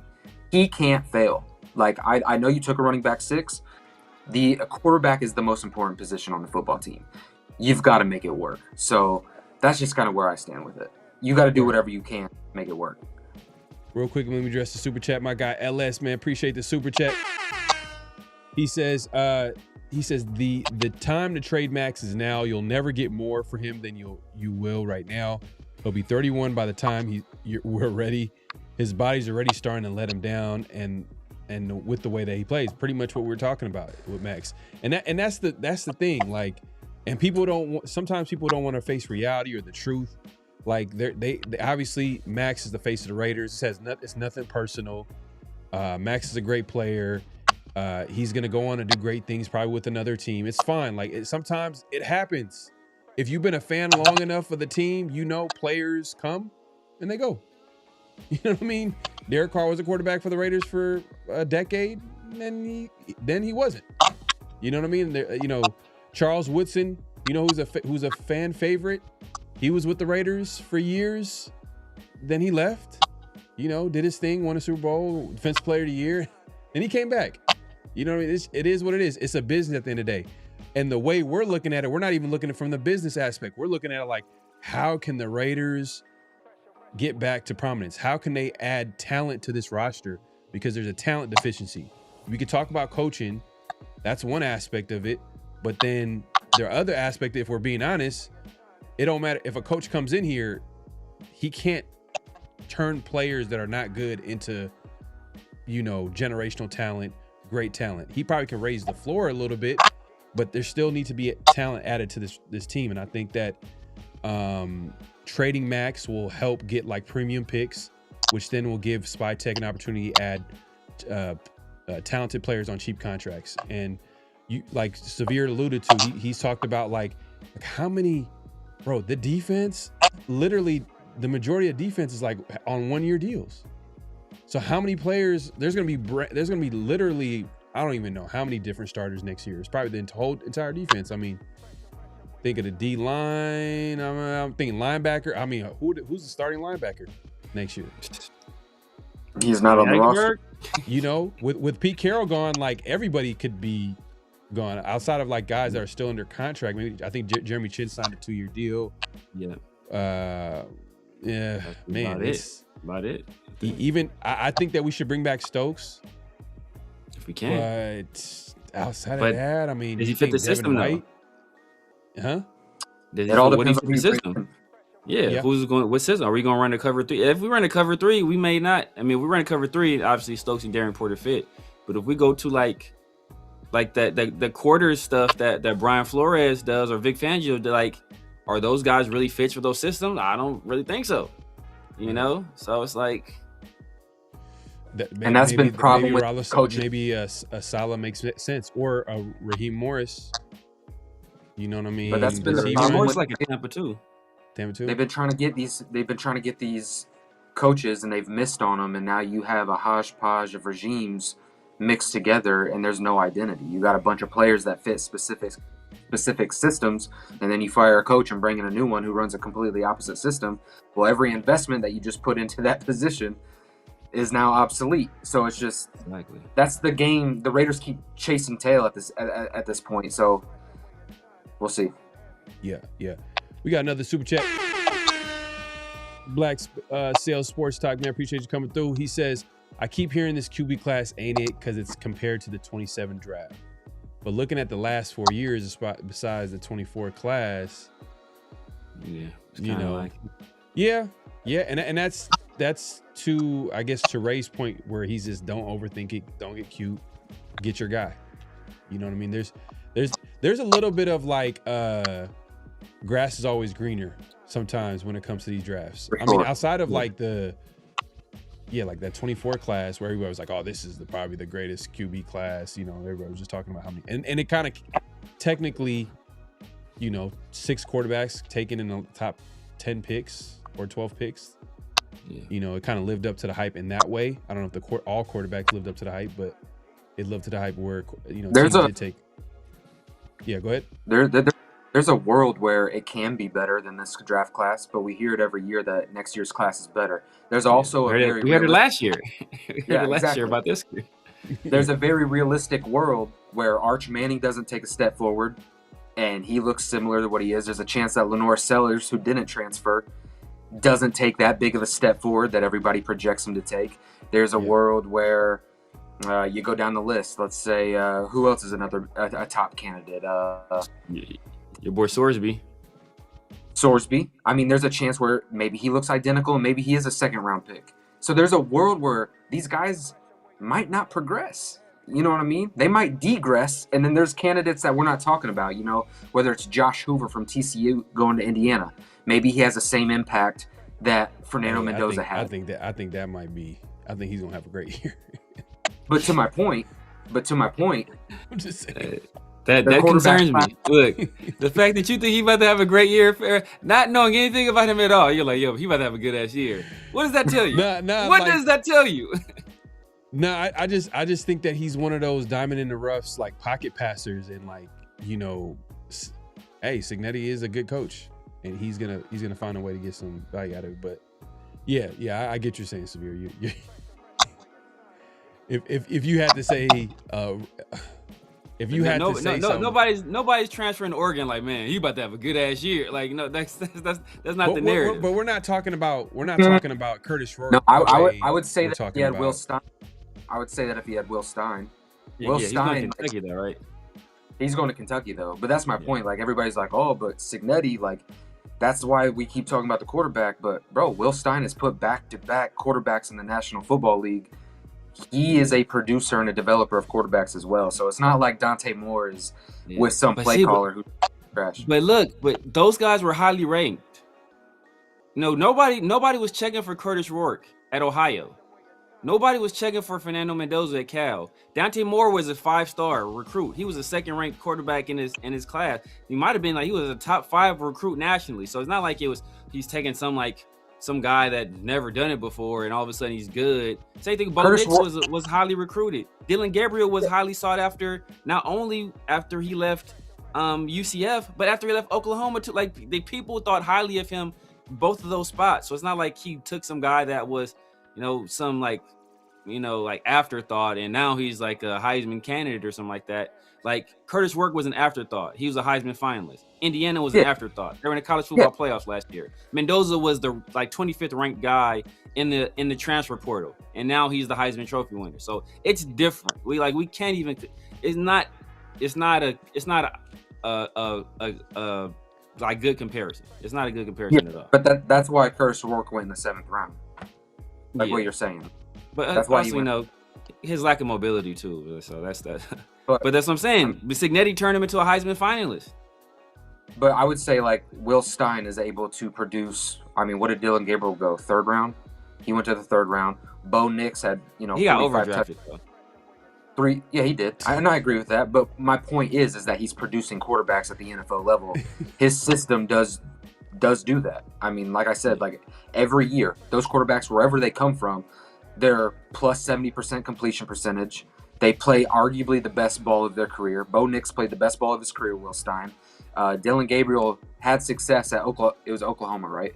Had success at Oklahoma. And UCF. Yeah. And UCF. I would say he had more poise and control of that Oregon offense. And then now you look at Dante Moore. You look at what Dante Moore did at UCLA. Now, I'll give him the benefit of the doubt. He was a freshman. He was young. 17 years old, 17 going on 18. Exactly. But my point is, in this system, in this offense, clearly Will Stein has a thing of developing quarterbacks and building around them to make them successful. So it's not just like a Cignetti is like, oh, you plug anybody into Cignetti and it's just going to work. I think there's give and take to that as well. I think that's the same thing with Will Stein. You know what I mean? So yeah. No, I said that before. I don't think Mendoza is like a Cignetti creation. Like I think he's a good prospect because he's a good prospect. But I'm saying a lot of what you're saying, a lot of it has to do with what Cignetti's been able to do with it. He threw 19 touchdowns last year and 7 picks. He threw 36 this year. It's like that don't happen, bro. Like that don't happen overnight. You feel me? Like that's coaching staff, that's supporting cast, that's all of that stuff. So like he's obviously made an impact, and it's not like it's a one-time thing where it's like, okay, he just caught lightning in a bottle, and he only did it with Mendoza. He did it with Curtis Rourke too, and it's not like we didn't have a large enough sample size to know what Mendoza was as a player. He had 3 years of like legitimate starting time at Cal, like 3 years. It's not like he was a baby. It was the year last year. So this he was is only a year older. So this was his 4th year? I'll say this though, what you're saying goes to my point about the ceiling. Cignetti is an exceptional talent evaluator. And what has he done? He's built a program. He's built talent around the quarterback position. And what he was at Cal as opposed to what he is at Indiana is because that program has put talent in a situation around Mendoza to thrive. And that Mendoza is my advantage point. of it. And Mendoza took advantage. So it's on the Mendoza too. It's like not like I don't want to say like it's all just Cignetti. It's and both, which is going to be the same exact thing when it goes to when it goes to the next level. It's going to be the same conversation.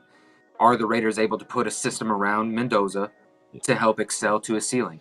Because man, at Cal, like Mendoza flashed, but I would agree with you. It isn't what he put out on Indiana. So what does that say about these evaluations about ceilings? it depends on where they go and what you do and put around them. So that's going to be the type of conversation about this quarterback class, to be honest. No, facts, 100%. So people were talking about Shambliss, Ole Miss, and Miami played recently. What do you think of Shambliss out of Ole Miss? Kind of came out of nowhere this year. He didn't go into the season as a starter, came in, and then he never look back. Do you think he might be the third quarterback taken? Is he a possibility? I mean, Raiders are picking number 1, so obviously we kind of know it's between like more. But if in a crazy scenario, Raiders trade down, do you like Shambliss as a quarterback prospect? No, I don't. Not as NFL. He's going to be the starter for the Raiders, but I think he's a really good college quarterback. I think he's got a future if he keeps working and developing. But I don't see Shambliss as somebody who's going to come in and like change our organization. I think he does things well. I think he can create well, but to say he's going to do that at the NFL level, like that's kind of remind me of Russell Wilson. It's his size, like his size too. It isn't ideal. Like he is shorter in nature. He isn't as like, again, it kind of goes back to the durability aspect. Like he stayed healthy. I'm not saying he's like beat up all the time, but I'm just saying like his size, his nature, his play style is a little bit like I'm gonna create with my legs and backyard football. Exactly. That's not gonna progress in the NFL. Yeah. Not right now. Yeah, I mean, look, I like Shambliss. I obviously he's not a guy you draft in the first round. No, I'm not saying the first round, but like I'm just saying a possibility where they trade down. Is a Shambliss a guy that you consider drafting?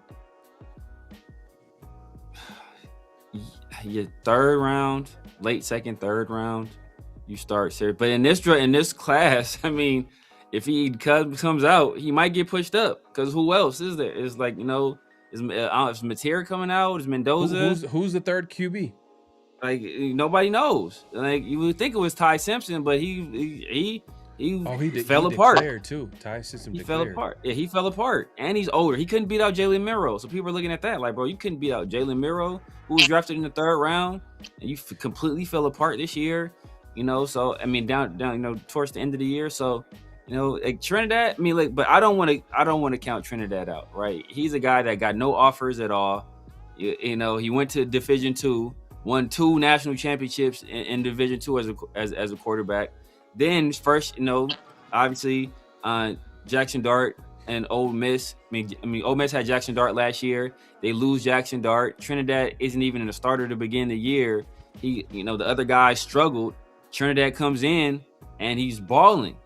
And he's doing it. He's coming from Division II football to SEC football, like the toughest, of all college football. In some people's eyes, some people disagree and say it's the Big Ten now, based on who's won the championship recently. But he's playing college football at the highest level, and he's successful. And you look at this game, he came this close to coming to the national to going to the national championship game after losing their head coach. All of the coaching staff is gone. Lane Kiffin only allowed Charlie Weiss Jr. and I forget the defensive coordinator. Those are only 2 coaches he allowed to stay at Ole Miss, and everybody else went to LSU. So they're not doing this. He's not doing this under ideal circumstances. Not like he has some like crazy amount of weapons on that side of the ball either. He's balling, and does he get credit for that? He has to get some credit for that. But like you said, his game isn't necessarily transferable. He's a smallish guy. But one thing I will say is that like my biggest issue with Dylan Gabriel last year is that if you're going to be small, you have to have some kind of elite traits, right? You have to have a big arm. You have to have elite athleticism. Like your playmaking ability has to be like something. Like you see flashes of that with Shambliss. Like I didn't see any flashes of that with Dylan Gabriel at all. Like he was, to my opinion, and I said it last year, he was completely like a system guy. And I didn't think he succeeded in the NFL. Yeah, I don't think he was fast. He was small. Didn't have a big arm. Like nothing.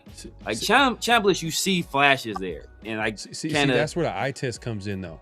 Yeah, that's where eye test comes in. Like, people could see quarterbacks playing in the system. Like, oh, look at the numbers they're putting up, but then if you look at them, like, man, do you see the arm strength? Do you see the traits? Do you Timmy see Chang, bro. Timmy Chang was putting up crazy numbers. Colt Brennan was putting up stupid numbers. Like what's the? I mean, Cliff Kingsbury put up crazy numbers when he was a quarterback. Like, if you're in the right system, bro, you can do it. But we're in an era, bro, where like a lot of these eyes that you're talking about, people need glasses. Like, because a lot of people just think that an athlete at the quarterback position is going to translate into a starting quarterback in the National Football League. And I've talked to Pharaoh personally on the phone, where I feel like the NFL's quarterback position has taken a step back as far as QB development, because over the last 10 to 12 years, we've invested heavily into athletes instead of quarterbacks. And the league has now had 10 plus years now of just inheriting athletes at the position. And now look at what's happening from the top down. You're having development problems as pure pocket passers, as processors at the line of scrimmage, as people who can operate in a structure, in a pocket, and win with their mind and their arm talent. And instead, our league has built the quarterback position around athletic ability. And I feel like it's kind of a shame of where the development is at the NFL level. Yeah, facts. And that's and that's the thing too. Like, the NFL doesn't want to develop the quarterback position. They want guys to come right away, and it's just the way it's been. It's like people talk, oh man, these quarterbacks are coming in and they're making plays right away and da da da. But in reality, like, what people are not seeing is they're not seeing that position develop like it should. And I don't know. It's just that's what has me leaning towards Mendoza, because I'm like, you can't play around, man. You can't if you believe in Mendoza, you believe in Mendoza, and it's close between him and Moore might have the edge as far as potential, whatever you want to call that. And you feel like it's close. I think Mendoza should be the guy, just because of all the things that you mentioned. And to be honest with you, all these guys, they're all, what are they worried about? They're worried about their job security. They're worried about more about their job security more than developing the quarterback position. They're like, it's all, and that's a whole different conversation. But I want to get it. Go ahead. But real quick, that's why I feel the opposite though, because what have we been hearing from the guy that's essentially our president of football operations for years? You know, especially the last year, right? He's been getting on every podcast that would put a mic in front of him and saying that. Thank you. You know, for about to make my point. All Tom Brady has been talking about is how the league isn't developing quarterbacks anymore. How they're not doing enough to invest in the quarterback development. Like, this is coming from the guy that is the primary decision maker. 50% of the primary decision makers on this team says that the quarterback position isn't being developed properly. So now you know that they will make vast investments into the development of a quarterback. And if you do that with both of these guys, I think at the end of it, you get more output from Dante Moore than you do from Mendoza. Now, obviously in the beginning stages, I think Mendoza, I've already said, I think he's more ready right now, just from a physical standpoint, from the amount of starts he's had, experience, all that stuff. But 5 years from now, if you're looking at, and that's what these guys should be looking at, Spytek should be looking at, Tom Brady should be looking at, not what you can do for me right now, because we're not winning right now. When we can win, maybe 3 or 4 years, who's going to be the better player? In my opinion, that's Dante Moore. And I think a big reason why that is because a big problem with the quarterback position in the league is that, I think there have been too many coaches that want control, and they want guys to run their system and not deviate from what they do. So they take a much more hands-on approach. Like, you rarely see guys come to the line of scrimmage anymore, and like you don't see the Peyton Mannings anymore, where they're coming to the line of scrimmage and they're directing traffic, because a lot of these coaches are egomaniacs and they want things done a specific way and they want things done their way. So they aren't willing to give up that control. It's funny. I think this might have been a notable, quotable. If not, it was the linebacker from the Colts. I'm trying to remember his name. But anyways, he said something to the effect that Zaire? Yeah, it might have been Zaire Franklin. It might have been him. And he was saying in today's NFL, and he was talking to, I think he was on, Caleb Downs and Josh Downs podcast, right? And he was talking about like, the differences between the NFL and the quarterbacks and he said in the NFL, it's not about the quarterbacks anymore. It's about the offensive coordinators, and you got to it's playing mind games with them. But it's not playing. Back in the day, it was about playing. It was about like going against Peyton Manning and Tom Brady and playing the mental chess games. Now it's not. It's not about that. Now it's like whoever the OC that you're going against that week, you got to play mind games with him. You got to figure out what he's trying to do out there. It's not really what the quarterback is doing out there, which kind of to this, speaking to this whole conversation here, is like the quarterback position isn't where it once was. Well, I want to ask Severe this, because he said that in 5 years he feels like Dante Moore is going to be the better quarterback. But do you feel that way if I tell you, what if Dante Moore isn't in a good situation? What if Dante Moore doesn't have pieces around him? Then in 5 years, are you still saying that Dante Moore can be a better quarterback than Fernando Mendoza? Because we just had the conversation about none of these guys are going to win it alone. So to me, I feel like that would be a big projection, because a lot depends on Dante Moore being a better quarterback in 5 years. 1, is he healthy? 2, which I'm sure he could be. Let's just say he is.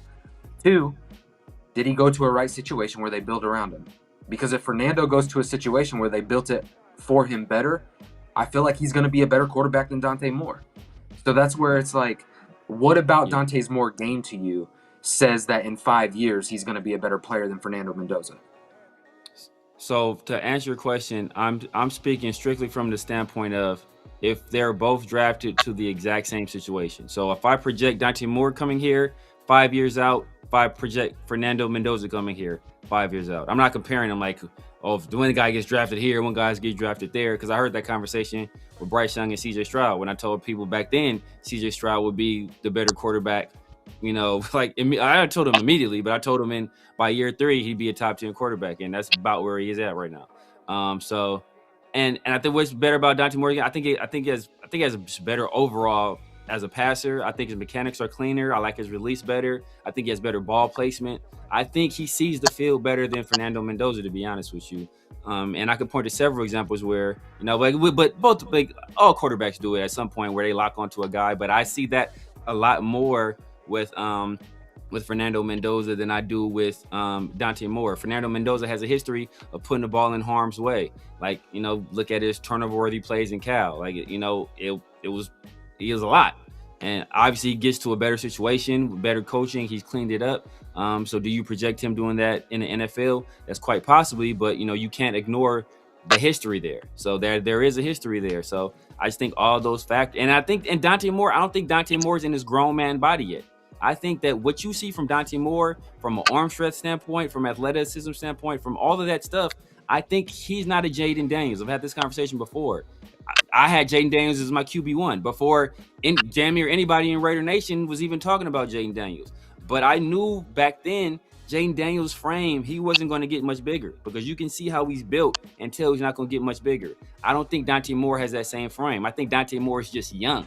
He hasn't put on grown man weight yet. It's like a Kobe coming in from high school. Like, you can tell that Kobe can get bigger. He was slight of frame then, but you can project him out once he gets in an NFL meal program and gets an NFL weight program. I think he's going to put on weight, and I think the same is true with Dante Moore. We look at Lamar put on weight, and then Lamar dropped a lot of weight because he didn't like how that weight made him feel, but he had the frame to do it. I think Dante Moore has the frame to do it.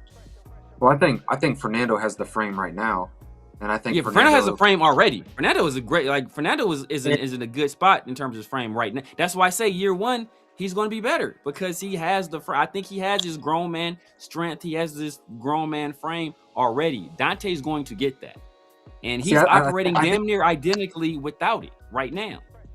I feel like we talk about Fernando though as if like there's not much room for improvement. And that's what I don't understand, because Dante Moore, he's closer to a ceiling. That's the thing. I think he's closer to a ceiling than Dante Moore is. Like, just looking at them physically. Physically, Who's more developed? Who's closer to what they are going to be when But they to my retire point- physically right now? But to my point is, regardless of who's closer, like that's just Mendoza's frame. He's 6'5", 225. My point is he's still 22. So if Dante Moore's program was to be 6'5", 235, he can be that. Like, it's not that big of a deal. Like, we're talking about Dante Moore having to grow into a frame as opposed to a quarterback who already has a frame. And I'm just saying, like, the ceiling, it goes back to the ceiling thing again, man. It's like these two guys don't separate each other enough in order to. It's going to be about who has the better position, who has the better pieces around them. For me, like I don't see, like, when I watch Dante Moore, and this is just me being fair, I don't see a guy who is just leagues and bounds, like has this upside, like that is just so above and beyond Fernando, because I think Fernando can still develop, process, and learn the game from an IQ perspective, a recognition perspective, a distributing perspective, that might elevate his game even above the ability of Dante Moore. I mean, we don't know. These are all projections. So it's just like, to say for sure thing, like, you might be right. Dante Moore might eventually be that guy. But man, it's to me at this point, it's all projection. Yeah, I mean, but that's what we're doing. This is what this exercise is projection. Like, this is what we're doing is right now. It's projecting. Like, we don't know who's going to be the better. So, but I'm saying, like this. 6 months ago, Dante Moore was 19 years old, bro. He's 19 years old 6 months ago. He's not physically where he's going to be at in 2 years. In 2 years, he'll be Mendoza's age. Do you think Dante Moore is going to look the same in 2 years as he does now? Do you think physically he's going to be as strong as he is now in 2 years? Do you think he's going to be running as fast in 2 years as he? No, but he's going to. He just turned 20 in May. Turned 20. So from the year basically. So from the year of the Cal development to the Indiana development, and we've seen the jumps in Fernando's game. In 2 years, the same time span that you just gave for Dante Moore to catch up to Mendoza, in those next 2 years of Fernando Mendoza playing at the NFL level, NFL systems, in the film room, and NFL programs, he can take his football ability, his ability to play the quarterback position, and that can accelerate as well. So if Fernando Mendoza accelerates at that rate, at the same rate as Dante Moore, I don't see the separation. That's my argument. You already said they're basically even, right? You said they're basically even. You have a slight edge to Mendoza. Mendoza is basically even with a teenager who has half the starts. And they're basically even. So do you not think that once Dante Moore gets his grown man physicality and strength and gets that same level of coaching, that he's not going to go, like, that's what I'm not understanding. You're saying that even now, and Mendoza's operating at a physical advantage already. So you saying, and he has had an experience advantage and a coaching advantage. So you think that putting on 10 pounds isn't going to give Dante Moore the physical advantage over Mendoza. He's not going to have that. He's not ever going to have that physical advantage over him. What? Bro, he's not. He was a teenager 6 months ago, bro. He was a teenager 6 months ago. I don't care about the age. I do, bro. I do. I'm a guy that's seen kids develop. The age makes a difference. The age makes a huge difference. Dante at 22 years old isn't going to be 6'5", 235. He's going to be 6'5", but he'll be 6'2", 220. That's a lot. That's a big difference than 6'2", 205. He can potentially get to 6'3" at that time. So, like, there's a big difference. Who would still have the advantage though? I think at that point you don't know. He's not at his grown man strength. If you're talking about who's going to be taller, Fernando Mendoza he's going to always be taller, but that doesn't necessarily mean he has the physical advantage in terms of his strength. Like, bro, are you saying that, like, you don't think Dante Moore is going to get stronger? No, I know he's going to get stronger, but I know Fernando's I think it's going to be exponentially different, because right now he's operating. He was 19 6 months ago, bro. Like, that's what I'm saying. Like, he was 19 years old 6 months ago. They're not the same in the same place in their life right now. Like, that's what you have to take into advantage. The same ability that Moore has to grow physically, what you're talking about, growing into his grown man body, Mendoza has the same opportunity, and he already has the intangibles of being taller. Come on, like, bro. It's not like Dante Right, Moore right, has. right. Are we doing this? Like, he's 22, bro. You're comparing a 22-year-old to a guy that was just 24. 19, You're talking about when he's 2 years old, he was still pooping his diaper. We're talking about 2 years. bro. That's the 2 years from 19 to from 20 to 22. That's big, bro. That's massive. Come on, dog. You're not seriously The doing point this, man. is his You're not, no, come physicality on, is bro. Right. Are you saying that the 2 years between 20 yes. and 22 isn't big? I am saying Dante Moore at 22 at 6'2", 220 pounds is still not going to be Mendoza at 6'5", 235. I don't care that he put on 15, 20 pounds in 2 years. But that's my point is that Fernando Mendoza is operating at a great physical advantage right now. Dante Moore may never close the gap, but right now the gap is massive. He's going to close it. Maybe not completely, but it's going to be a massive difference between what he is now and what he's at 22. But Mendoza is much closer to his ceiling than Dante Moore is. That's like, it's not debatable in terms of physicality. Dante Moore is going to get much more physically, stout. He's going to get stronger. He's going to get faster. I think his arm is going to improve much more. Fernando Mendoza may make improvements, but he's not going to make the same level of improvements as Dante Moore in those areas. Okay. Let's take physical development out of it. Can Fernando Mendoza still develop at a higher rate than Dante Moore at the next level? Is there a chance of that? Yeah, it's a possibility. Just processing and all that stuff. I mean, I think I said it before. Like Fernando Mendoza, he's genius level intellect. Like I think he's a genius. You hear him speak post game. His recall is like elite. Like you hear very few people be able to talk about points in the game with the level of detail that Fernando Mendoza is. So I think his capacity to learn is amazing. But I think Fernando Mendoza's IQ is next level as well. If you hear people talk about his football IQ and his work ethic and his film study and all that stuff, as a guy that was 19 going on 20 and is 20 right now, like with the way they speak about him, like he's some kind of savant as well. So I don't think it's that. I think Mendoza is operating at a higher level, but I don't think it's that big of a gap. Well, look, hey man, we can go back and forth with this quarterback debate, man, because I already knew what time it was when Ray was coming through. I'm like, all right, he's gonna talk about Mendoza. I know Severe is a big Moore guy, but at the end of the day, it's really close, and the Raiders are gonna have to figure that out. They're gonna have an entire offseason to figure it out, and especially tomorrow, it's gonna be a big test for both quarterbacks. Indiana versus Oregon. All Raider fans should be. You ain't doing nothing, man. Go ahead and watch that game. Give you a little sneak preview. What the quarterbacks can do. That being said, before we get out of here, man, the Raiders got a whole offseason ahead, right? We obviously feel like it's with that number one pick, the Raiders are going to get a quarterback. What do you think they have to do ahead, or what do you think they have to do in order to surround that incoming rookie quarterback? Like, what do they have to do this offseason? What should be a priority? Me or Severe? Yeah, go ahead. Ray. Go either way. I mean, honestly, like it's gonna be a mix of everything. I mean, honestly, like you got to revamp this defense. Like first and foremost, you got to give a rookie quarterback a defense to give him an opportunity. We've got to go and invest significant funds into the offensive line. I think that's first and foremost what you need to do. That can't be what it was this year. I mean, the fact that players are having meetings and coming together, of having to scheme up blocking schemes, and it's just disgusting. So I think number one, offensively, go invest and pay as much money as possible into the best offensive line candidate. I think you then go throw talent, whether that's guard, tackle, center, go throw money at that offensive line and build the defense out. So, I mean, you got to do a lot, and the reality is the Raiders aren't going to solve this all in a year. But you can get the ball rolling in the right direction year one.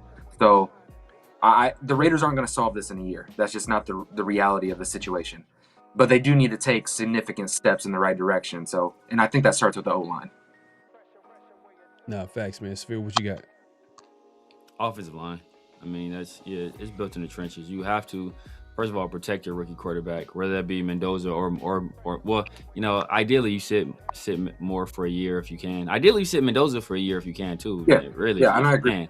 Yeah, but like especially if you draft more, I think he needs to sit for a year. But you have to build in the trenches, because not only does that help your quarterback, but you have to get some kind of return on investment from Genty. Like, you have to get some return on investment, because you didn't get nearly what you thought you were going to get from him this year. And the best way to do that is to try to put better players in front of him, put a better scheme in front of him as well, and hope you can maximize his talent. I think we need a second back as well. I think we need a guy to complement him. And I think just having that dual threat at running back, I think that not only is that going to help Genty, but it's going to give us more options when we have a quarterback back there that can take advantage of a running back in the passing game, and like do some of the unique stuff that we see some of these other teams do with their running backs, where sometimes they have a guy split out wide and they have a guy in the backfield, and they can motion the guy back to the backfield. And like we'll be able to do that stuff if we have a legit secondary back or complementary back. I think we need a wide receiver one. Like, we've been needing a wide receiver one since we traded Devontae. So like all of those things are needed. Will we be able to do all that this offseason? I think we can for sure do the offensive line. We can probably get a back, because if you didn't know, there are some good backs available later in drafts. If you hadn't heard, but if you hadn't heard that, so I think we can do the offensive line and the complimentary back this year. Wide receiver one, that they may have to wait to another draft. If the Raiders took Trayvon in the second round this year, would he produce what he did with the Patriots behind the Raiders O-line? Hell no. Yes, he will produce. No. He'll produce more, actually. If we gave Travion the same, remember, Travion didn't start till week 6. He didn't start till week 6. He was in a 3-back system. He has more than 100 less touches than Genty. And some of the opportunities that Genty hasn't taken advantage of, Travion would take advantage of. And Travion is much better in the passing game too, in my opinion. So, like, he's a guy you can legit split out wide on a consistent basis. Genty can do it too, and Genty has shown it. I think Travion is better at it. And I think that, like, if you listen to, especially listen to Patriots fan talk, they're like, bro, like, Vrabel is legitimately not using this guy at all. Like, we've been screaming from the rooftops for him to be used, and he just won't use him. We heard the Patriots beat writer, when we interviewed him before week 1, talk about, like, every practice Travion was doing something special. He's just a different level athlete. He's a different type of runner. So he'll be able to do things that Genty can't do. Genty's game, he's more of I think he's a better inside runner. I don't think he can beat a guy to the corner. He's never really done it. I think that's something that Travion can do. Travion can take more advantage of broken down plays, where Genty doesn't have that same level of creativity. I think he needs a specific kind of opening. And if that opening isn't there, like, if he can break tackles, then he's good. But if he can't break tackles, then like, Travion can create for himself. And I haven't seen Genty do that on a consistent basis. I'll say this, bro. Like, a 32nd ranked rushing line, 32nd EPA per run in the NFL, running back that lost his offensive coordinator year 1, a guy who just lost his head coach year 1, a guy who had team meeting with players on how to develop a scheme to block up front. With you guys expressing the Brennan Carroll hire, you guys clearly stating your point on how you view about that Brennan Carroll hire, what Genty did to put up 1,300 all-purpose yards as a rookie in the situation. You may not like Genty the most. Travion Henderson might be your guy, but to say that Genty didn't show anything or didn't show enough to be a 6 overall pick, did not show enough to be a 6 overall pick. I would say I wouldn't agree. I would say he put up 1,300 yards in probably the worst situation in football. I think if roles were reversed for you, I think if Travion was a Raider and put up the numbers, 1,300 all-purpose yards, and Genty was a Patriot and put up his numbers, I feel like you would say, imagine what Travion would do if you actually gave him an offensive line. Everything that we say to defend Genty, I feel like you would use that for Travion to say why he's the better player. No, I think Travion put up basically almost like Genty's numbers outside of touchdowns with much less touches. And I'm saying it's also you look at things in context. Did it ever, at any point, did it feel like Genty was a true difference maker on this team outside of 2 games? Yes. Okay. We can move on. We can move on. Yeah. We can move on. I mean, There's no need to. We can move on. We can move We're on. gonna agree to disagree. We can like, move on. To We can say move that on, he man. didn't flash. Hey, look, I've watched every Genty carry. Travion I've watched was like every Genty carry. He's not maximizing his opportunities, bro. His vision has been spotty. He can't beat a guy to the outside. He misses holes when they're there. He misses cutback lanes when he's there. His biggest run against Houston was him. Some guys over pursued, so he ran into the back of his offensive lineman. Some guys over pursued, and he cut outside. He broke a tackle, and that was great that he broke that tackle. But that wasn't. Not to cut you off. Have you watched every Travion carry as well? Damn near. Yeah, damn near. Okay. Is the offensive line play better with the Patriots, or is it better, or the Raiders have better offensive line play? I would say Travion has much less opportunities than Genty does, and when he has opportunities, he's taking much more advantage of those opportunities. Now, Travion also has a problem where he'll have these like 2 and 3 yard runs where it's like, okay, you see something there, but he does a much better job of when there is an opportunity, when there's an opportunity for a big play, he hits that big play. Or when there's a cutback lane, he hits that cutback lane. Or when he has to make a guy miss in a hole, he can make a guy miss in a hole. Genty does not do that on a consistent basis. Travion does that on a much more consistent basis. But is the offensive line better in Your offensive line is better in New England, yes. Okay. Is the quarterback situation better? Is the defense position better? Are they a 14-3 football team? Who has more touches? More who got more touches? Who was the only guy that played all 17 games? Let all rookies in touches and all rookies in carries. Who's the guy that had who was the primary rusher for their team? Wasn't in a 3-back committee. Didn't get a start till later on in the year. Like, so we keep splitting these hairs. Genty got all of the carries. Everything. He was the primary. He got. I want to say I looked at this. It was like 90-something% of the carries for this team. Travion didn't get. He got like, I think it was like 30-something%, like 37%. It's not even close. Yeah, I would say, because you said like context and situation matters. I think if Travion was on this team with the amount of 8-man boxes, with the amount of quarterback play that has been putrid this season, with a defense that can't stop anybody, Travion, if you want to argue Travion has more burst to get to the outside and make a big play, is he the better athlete? I would say absolutely. Does Travion have better vision than Ashton Genty? No. Does he have better contact balance? He's displayed better vision this year. Yes. Does he have better contact balance than Ashton Genty? No. Has Travion's big thing coming out of college was he was the best pass protector in the class? I think he has struggled actually this year with that. He's gotten better, but he struggled. Early in the year he struggled. Early in the year Ashton struggled too, but Ashton got better during the year. The questions of it is Genty able to take the football to the house, regardless if you say like, because like when the Chicago play happened in that long one, like you would say like, oh, like because this and this had to happen. And then the Houston big play happened where he cribbed another one for 50 plus or whatever it was. And there's like an excuse for that.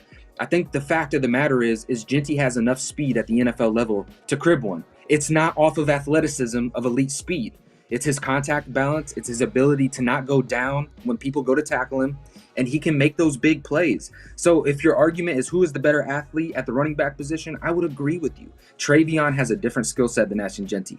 Who is the better running back given their situation? Like if Ashton Genty was on the Patriots right now with Drake May, that defense, and had all the carries that he had with the Raiders, bro, I think exactly. No, we can't do that. Don't do that.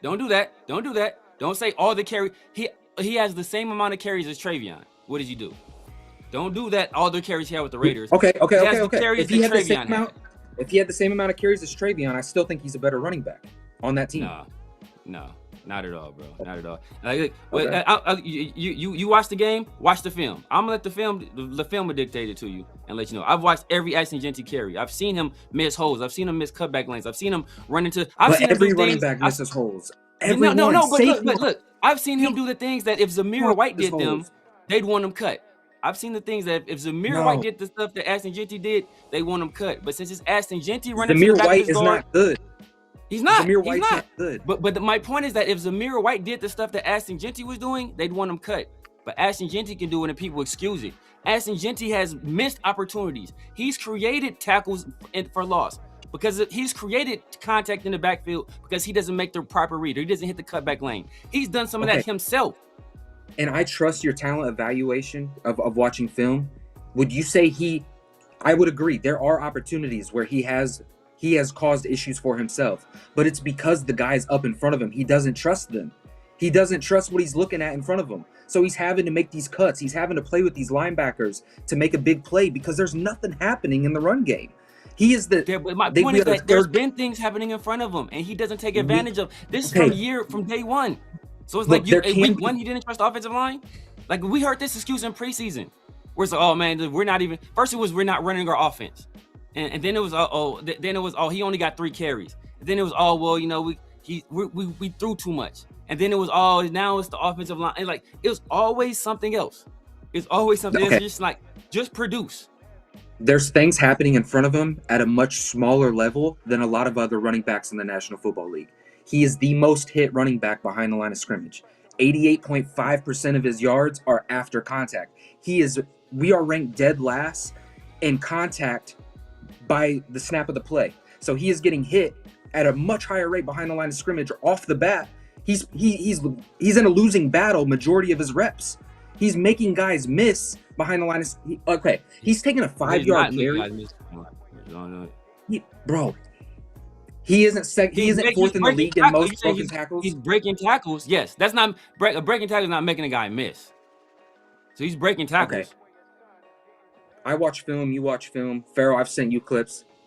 Okay, in the Houston game, is there not clips of behind the line of scrimmage? Jeanty is making 2 guys, 3 guys miss and getting a 5-yard gain, and it's all because of what Ashton did. He's making a run that we would say, oh, it's a 5-yard pickup. An average guy is not getting those 5 yards. If it was Travion, I'm sorry. He would have got bottled up behind the line of scrimmage. No, I've seen Travion shake a free rusher in the backfield and score a touchdown, bro. We're not about to do this, right? We're not about to do. I know. I've watched both guys. It'll be another show. It'll be another show. We don't have enough time. Bro, watch. I'll do film every Wednesday. We do every Ashton Jeanty carry. Just watch it. Just watch it. Watch for yourself, bro. I watch film too. I watch film too. You know I watch film too. You know.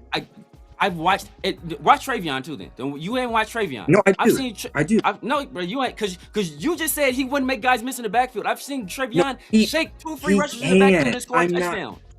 He can, yes. I'm not saying Travion isn't an athlete, that he can't break people, that he can't get to the outside. He has done those things. I'm saying at a consistent level, down in, down out, he does not make people miss behind the line of scrimmage like Jeanty. He doesn't. Miss behind the line of scrimmage. He's not. He's not making people miss. Is he breaking some tackles sometimes? Yes. But he also stops his feet a whole lot behind the line of scrimmage. He's indecisive behind the line of scrimmage. He doesn't hit the cutback lanes behind the line of scrimmage. He's not hitting the hole with decisiveness when he's running. That's part of the reason why he gets hit so much behind the line of scrimmage. Because when there is a hole, he's I don't know if he's trying to be patient to the hole, if he thinks he's Le'Veon Bell. I don't know what he's doing, but he's not hitting. You know what the biggest difference in that Houston game that I saw was that he was running decisively. Even if he was making a mistake, he was making a mistake at 100 miles an hour. And when you do that, you produce. But he's so busy trying to play peekaboo, trying to do what he's doing at Boise. Boy, this ain't the Mountain West. You're not about to break these tackles at the second level. Nah, he can. Yes, he does. Yeah, he does. Not at the same rate. Not at the same rate. He does, but not at the same rate. Yeah, I mean, this is gonna be a conversation we could have for 2 hours. So I mean, we can have a conversation for 2 hours. Look at every single redraft. No, I can though. It's 3 a.m. I got to get up in 3 hours. I can't. Yeah, I got to get before, so I got to get up at 5, so that's like 4.5 for me. But Yeah, real quick, man. If you haven't already, make sure to clock in at this point. Clock out, hit that like button, hit that subscribe, hit that notification bell. We appreciate everybody coming through. Hey, this is why we had to get Ray on, man, because I knew it was going to be a debate, a good one, man. It's a good conversation to have. But before we head out, man, I just wanted to, make an announcement, man. The NFL picks is concluded. My guy Mint, he was able to win the competition. He finished 165, 84, and 1. I finished 155 and 95. It's my guy Severe finished 152, 97, and 1. Man, he takes the crown, man. We're gonna have to hit you in the DMs, man. For a hat. So I don't know what hat he's going. I think he wanted to get a 49er. Was it a 49er hat he wanted to get? Kansas City hat. I'm gonna get him. I'm gonna get him a Genty hat. It says Genty behind the line of scrimmage.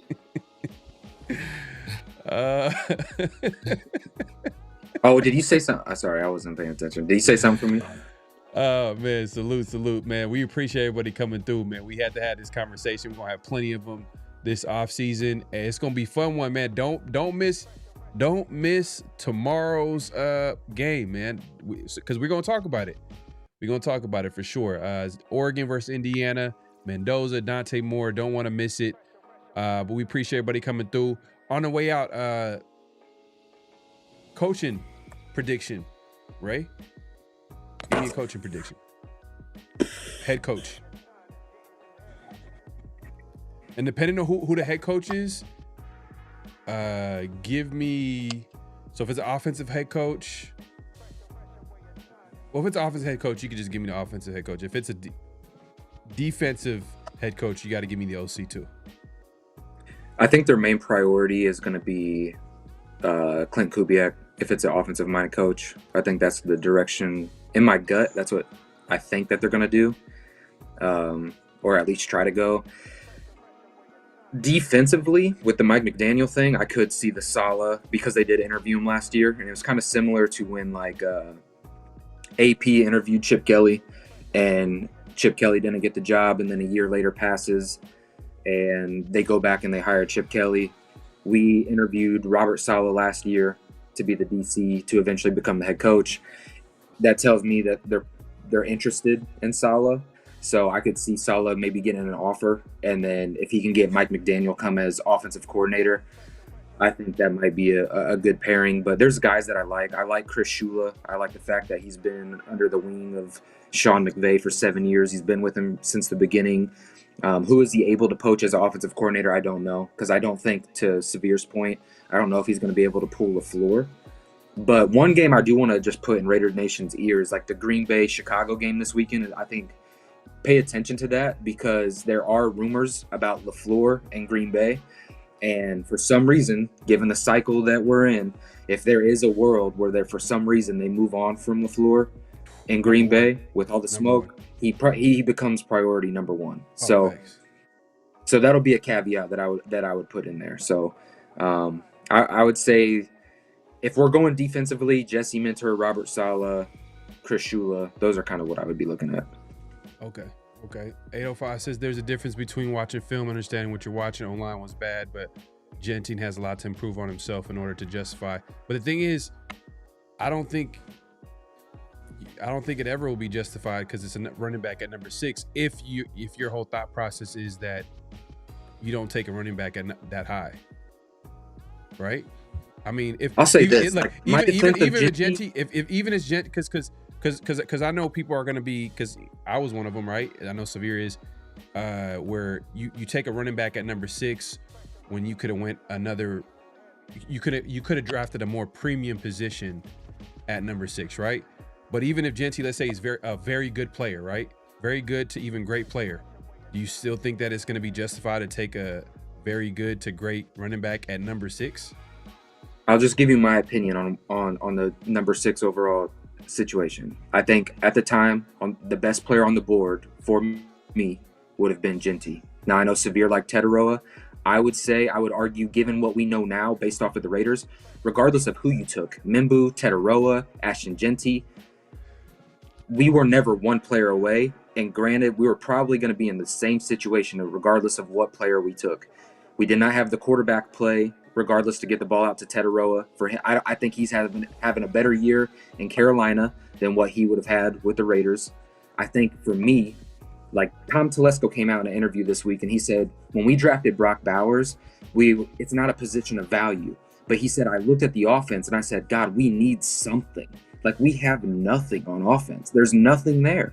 So if you're a GM and you're convinced that Ashton Denty is the best offensive playmaker and you have an offense who is depleted of talent and you need talent on the board, regardless of positional value, you take the player that you're most convicted about working out and not missing on in the first round. So that's just my point. Like, if they were convicted that Ashton Denty was the best playmaker, the best explosive offensive playmaker, which I believe he was, then take him, because the Raiders don't have talent. They just don't. So that's just my take.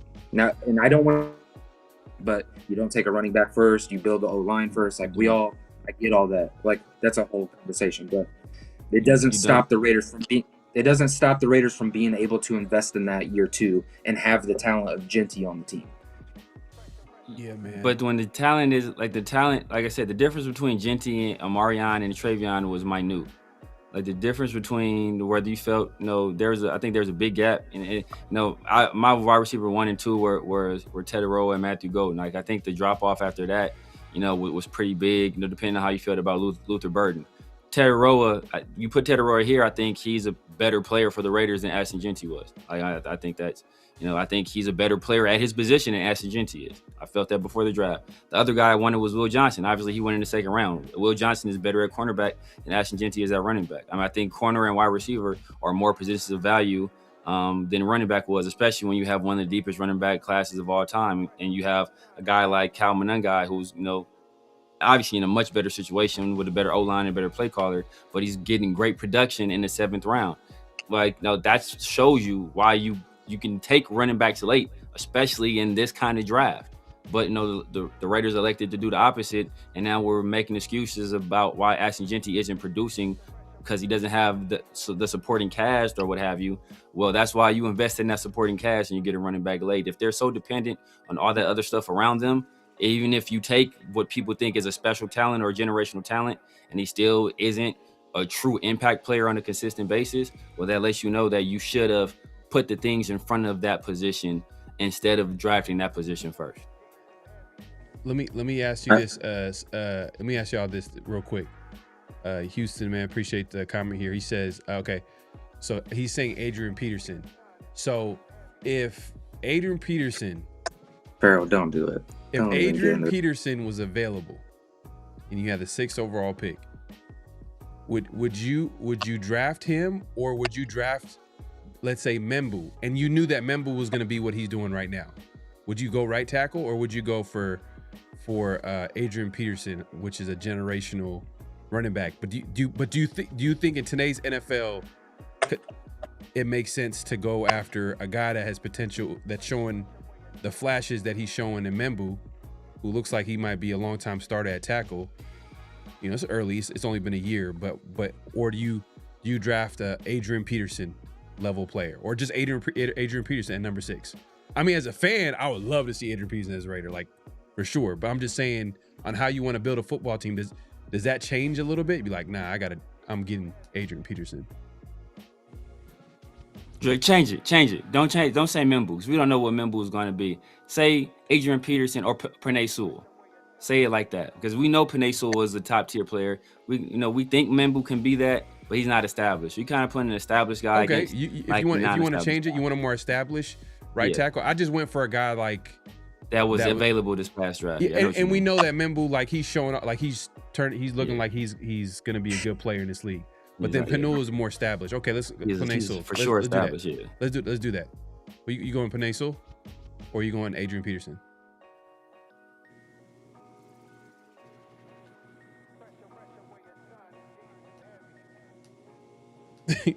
Just say it, bro. Just say it. You talking to me? Yeah. That's severe. It's on you. Oh, talking to me? I'm going. I'm probably going. Dramatic pause. I thought you was giving a dramatic. I thought you were asking Ray. I thought you were asking Ray. Oh. Oh yeah. Oh man. Adrian Peterson. Yeah, if you think a guy is generational, like I thought Adrian Peterson was generational. I thought LT was generational. I thought Saquon was generational. I was wrong. I didn't think Bijan was generational. If you think a guy is generational, for sure Hall of Famer, you do it. I didn't. Okay. I never thought that about Ashton Genty. I thought he Okay. would be good, but I didn't think he was generational. Okay. So you're saying that like if you feel like there's a generational running back, even though there are premium positions on the board, you said use Penei Sewell as an example. Yeah. You're going for the generational running back at Yeah, even but you at have as to high have, as you have to 6. be you have to be damn near certain. Like it can't be any questions. Like Adrian Peterson, only question was I think he had a collarbone injury at Oklahoma. Other than that, there was no questions. Saquon Barkley, there was absolutely no questions about Saquon, right? Like LT, I don't think there was any questions about LT when it was coming out of TCU. Like those were no doubter guys. To me, I never thought Ashton Genty was a no doubter guy. I never thought he was generational. I thought he was a good player, but I had 3 other players in that same cluster. And then I had other guys that were later that I thought, hey man, these are some really good backs as well. So in that situation, you don't do it.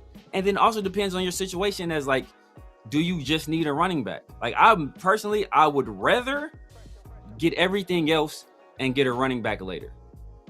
You can get Rico Dowdle just had a hell of a year. You know, like that's a guy like you feel me? Like Devin Singletary's put up some great year. You would do that. You would do that with Brennan Carroll as your O-line coach. I never wanted Brennan Carroll in the first place. No. I'm just saying that was our situation though. None of us wanted that. But Yeah. if we would have took Armand Mimbu with Brennan Carroll, how does that go? But peep this. Guess what else? Brennan Carroll is also our run game coordinator. So you lose the argument on both sides of it.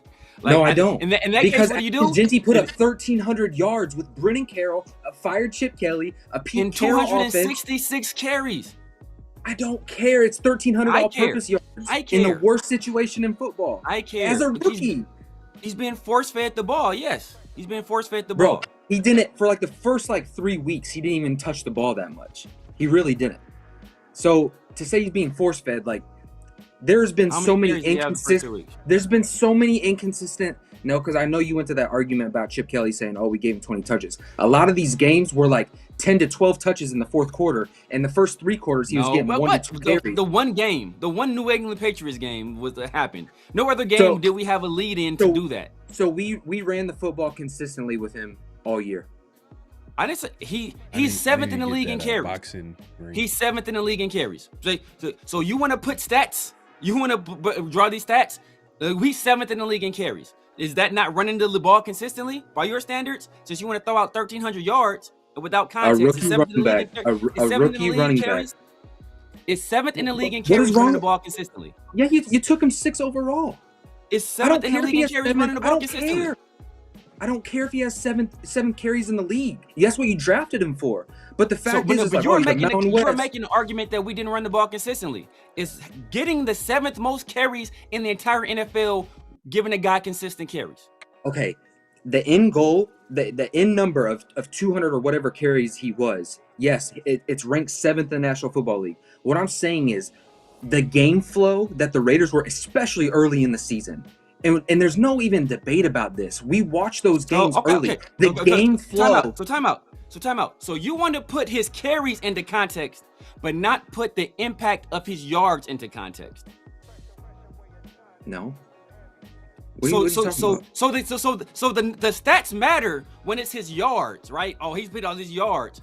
That's just looking strictly at the number. But when we look at the carries, oh come on, man, look at the carries and when they happened, and nah, bro, we're not doing that. If you want to put something in the context, we're putting everything in the context. He wasn't an impact player consistently. He was not an impact player consistently. Is this the bottom line? 1,300 yards or not? He was one of the biggest bright spots of the offense the entire year. Was he not? 32nd ranked offensive line in the National Football League. A fired OC, a 75-year-old Pete Carroll with influence of the offense. Brennan Carroll at offensive line, and he flashed. Everything. He flashed the ability to receive the football. He flashed the ability to make people miss, which everybody's like, oh, at the next level, he's not going to be able to do. He was their second best offensive player. He was their second best offensive player. He's not going to be able to. He's not going to be able to crib a long touchdown. He did it. He did it behind this offensive line. Like, he has flashed. No, was it just like perfect and great? Does he have a lot of things to work on? No, don't do that. Don't do that. Don't say perfect. Nobody asked for perfect. We asked for consistent. He wasn't consistent at all. Give me one running back in the National Football League that would be consistent behind the Raiders' offensive line. But I give you several. I think Bijan would be consistent. I think Saquon would be consistent. I think there's a lot of guys. 1,300 all-purpose yards. I think these guys will be consistent if given the amount of carries that he's gotten, all these touches. Yes. Like I said, we'll have to do it on another show, bro. It's gonna be an endless debate. It's good. Hey, it's good, man. Hey, finish your thought. You was about to say something, but if not, it's all good, man. Good. It's all good, man. Hey, we appreciate everybody coming through. Great show, great. Yeah, let's say it's gonna be my favorite ATS, man. I knew it was gonna be good. Man. It's a good conversation. But we'll have plenty to talk about the off season. TreVeyon had 9 touchdowns. We'll see who 9 rushing alone, bro. So it's not somebody 10 rushing 10 touchdowns was impact. TreVeyon had 9 rushing alone. Like, bro, that's like I'm saying. Like it's nonsense, bro. It's not. Pharaoh, I love you. Pharaoh's got the easiest job of all this. He just gets to sit. Like, I see what he's doing, bro. I see what he's doing. He's not smooth. 5 of those touchdowns came in 2 games. 5 of those touchdowns for Genty came in 2 games. 3 against the Bears, 2 against Houston. That's 2 games worth of impact, worth half of his touchdowns. Like, knock it off, bro. We want to throw out these numbers and not add context. Don't do it, bro. I watched every single game. Like, you ain't doing that with me, bro. That might work with these other people. It ain't working over here. Oh man, hey man, look, I said we're gonna have plenty of these conversations. Severe, man, let the people know where they can find you, what to look forward to, all that good stuff, man. Yeah, man, y'all know what it is. The Severe Raider. You can find me stepping on Genty's neck. I'm playing that.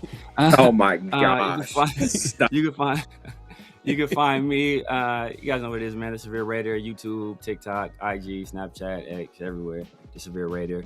Sundays and Wednesdays with my dog, Christian Protect the Shield, and 805 Raider in the Raider War Room. Wednesdays we break down film. Make sure y'all tune in if y'all want to see every action Genty carry with the proper context.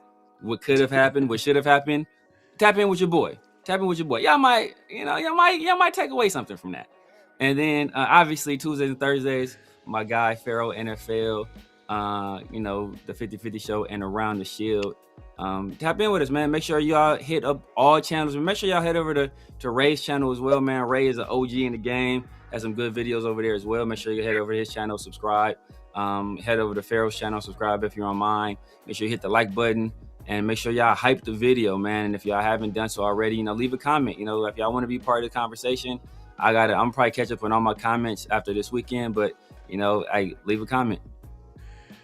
Hey, man, salute to my guy Smoke, man. Appreciate the super chat. Hey, you coming through in the end. He said, I was going to call it a night because I was going to get up at 5:30, but this must-see TV, Pharaoh, a.k.a. Kenny Bayless, tonight. Much love, y'all, man. Appreciate you coming through.